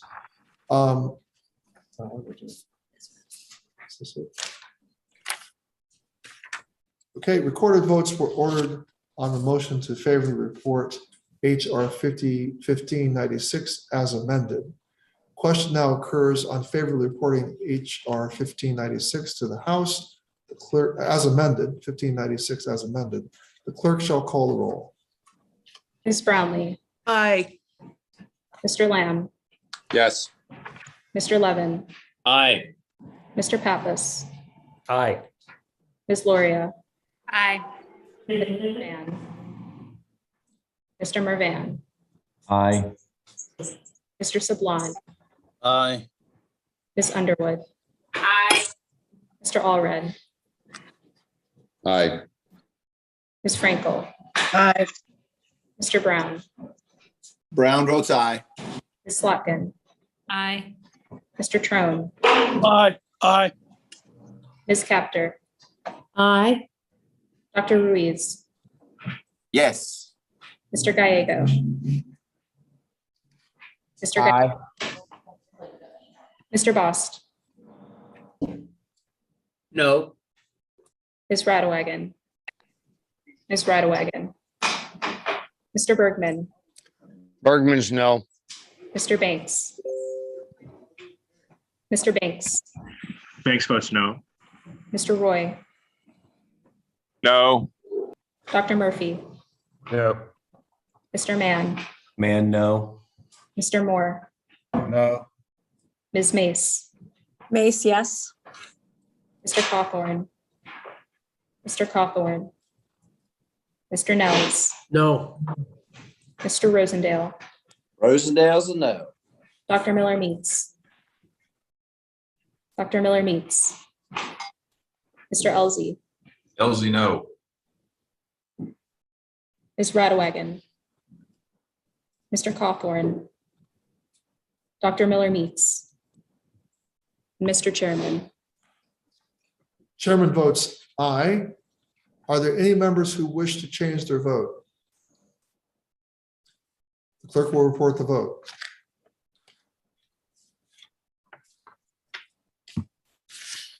Mr. Chairman, for this vote, there are 18 ayes and 10 noes. Well, the motion is therefore agreed to and the bill is ordered reported. Without objection, the motion to reconsider is laid on the table. Mr. Chairman, Ranking Member Bost. pursuant to House Rule 11, Clause 2, I give notice of intent to file minority, supplemental, additional, or dissenting votes, views on HR 1596 as amended.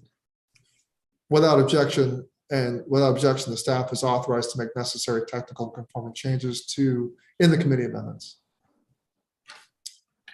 Recorded votes were ordered on the motion to favorably report HR 4845. The question now occurs on favorably reporting HR 4845 to the House. The clerk shall call the roll. Ms. Brownlee, Aye. Mr. Lamb, Yes. Mr. Levin, Aye. Mr. Pappas, Aye. Ms. Loya, Aye. Mr. Mervan, Mr. Mervan, Aye. Mr. Sublime, Aye. Ms. Underwood, Aye. Mr. Allred, Aye. Ms. Frankel, Aye. Mr. Brown, Mr. Brown votes aye. Ms. Slotkin, Aye. Mr. Trone, Aye. Ms. Capter, Aye. Dr. Ruiz, Aye. Mr. Gallego, Aye. Mr. Bost, No. Ms. Radwagon, Ms. Radwagon, Mr. Bergman, Bergman is aye. Mr. Banks, No. Mr. Roy, No. Dr. Murphy, Murphy's a no. Mr. Mann, No. Mr. Moore, Moore's a no. Ms. Mace, Mace is a yes. Mr. Cawthorn, Mr. Cawthorn,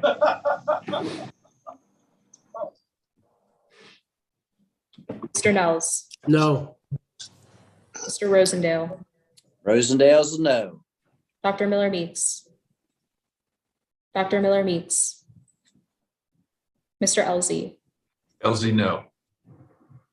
Ms. Radwagon, Mr. Cawthorn, Dr. Miller Meets, Bergman would like to change his vote to a no. Bergman is recorded as no. And Mr. Chairman, Chairman votes aye. Are there any other members who wish to change their vote? Clerk will report the vote.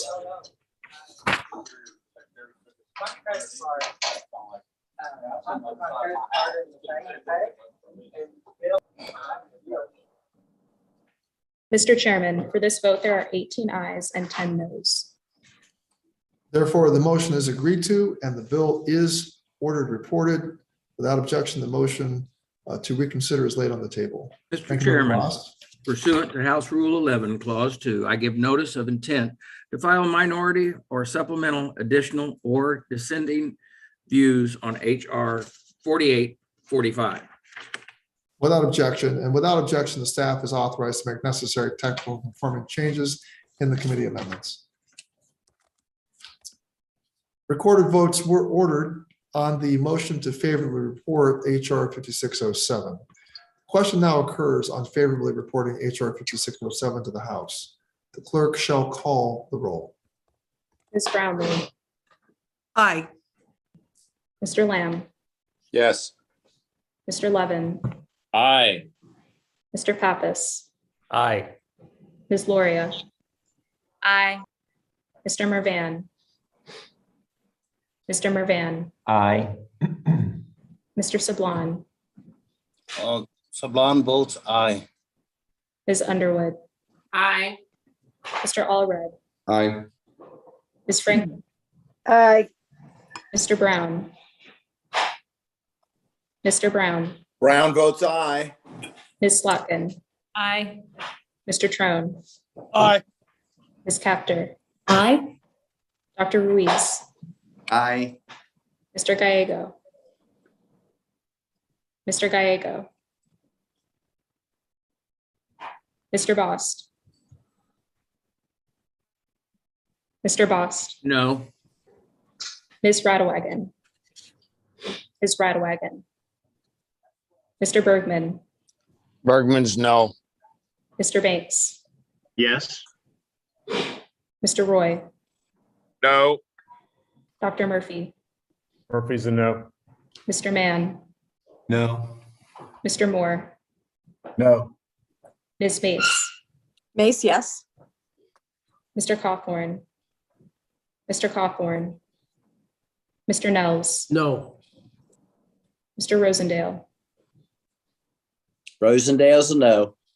Dr. Miller Meets, Dr. Miller Meets, Mr. Elzey, LZI. Mr. Gallego, Ms. Radwagon, Mr. Cawthorn, Dr. Miller Meets, and Mr. Chairman. Chairman votes aye. Are there any members who wish to change their vote? The clerk shall report the vote.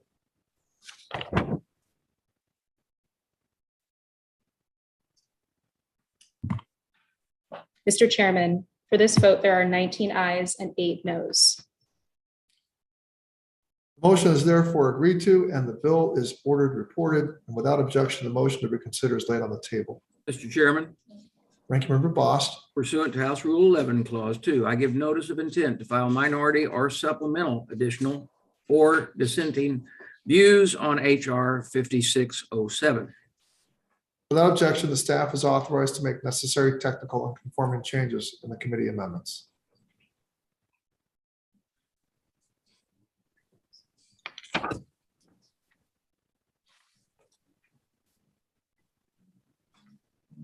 Well, that concludes the business of the markup. I'm very pleased to see that this Veterans Day, we can once again show our gratitude to all of our nation's veterans by advancing key bipartisan legislation. I thank all of my colleagues on the committee for joining me in passing these bills that will meaningfully impact veterans' lives and truly honor their service. Does the ranking member or any other member wish to be recognized before we adjourn? Yes, thank you, Mr. Chairman. I'm proud of the bills we passed on a bipartisan basis this evening, or let's say tonight, and look forward to considering them in the full House soon. And I hope to continue working across the aisle with the chairman and our colleagues to address my concerns regarding the bills that did not pass with bipartisan support today, and to address the costs of any of these bills and report today and report it that were reported today that are higher than anticipated upon receipt of any financial CBO scores. I also sincerely hope that this will be the last fully virtual markup we have in this committee. I'm looking forward to sitting in the room with everybody together. We owe the veterans in this country our very best, and that is impossible, I feel like, to do it from Zoom. But with that, Mr. Chairman, I yield back. Ranking Member Bost, I want to thank you and all the members for their cooperation and their willingness to adapt to the circumstances. I know the hour is late, but I especially appreciate your leadership and cooperation tonight. And I thank you for the bipartisan spirit in which we accomplished so much in honor of Veterans Day that is coming up next week. So thank you so much. Here, thank you. With that, I will adjourn. If anyone else for the good of the order?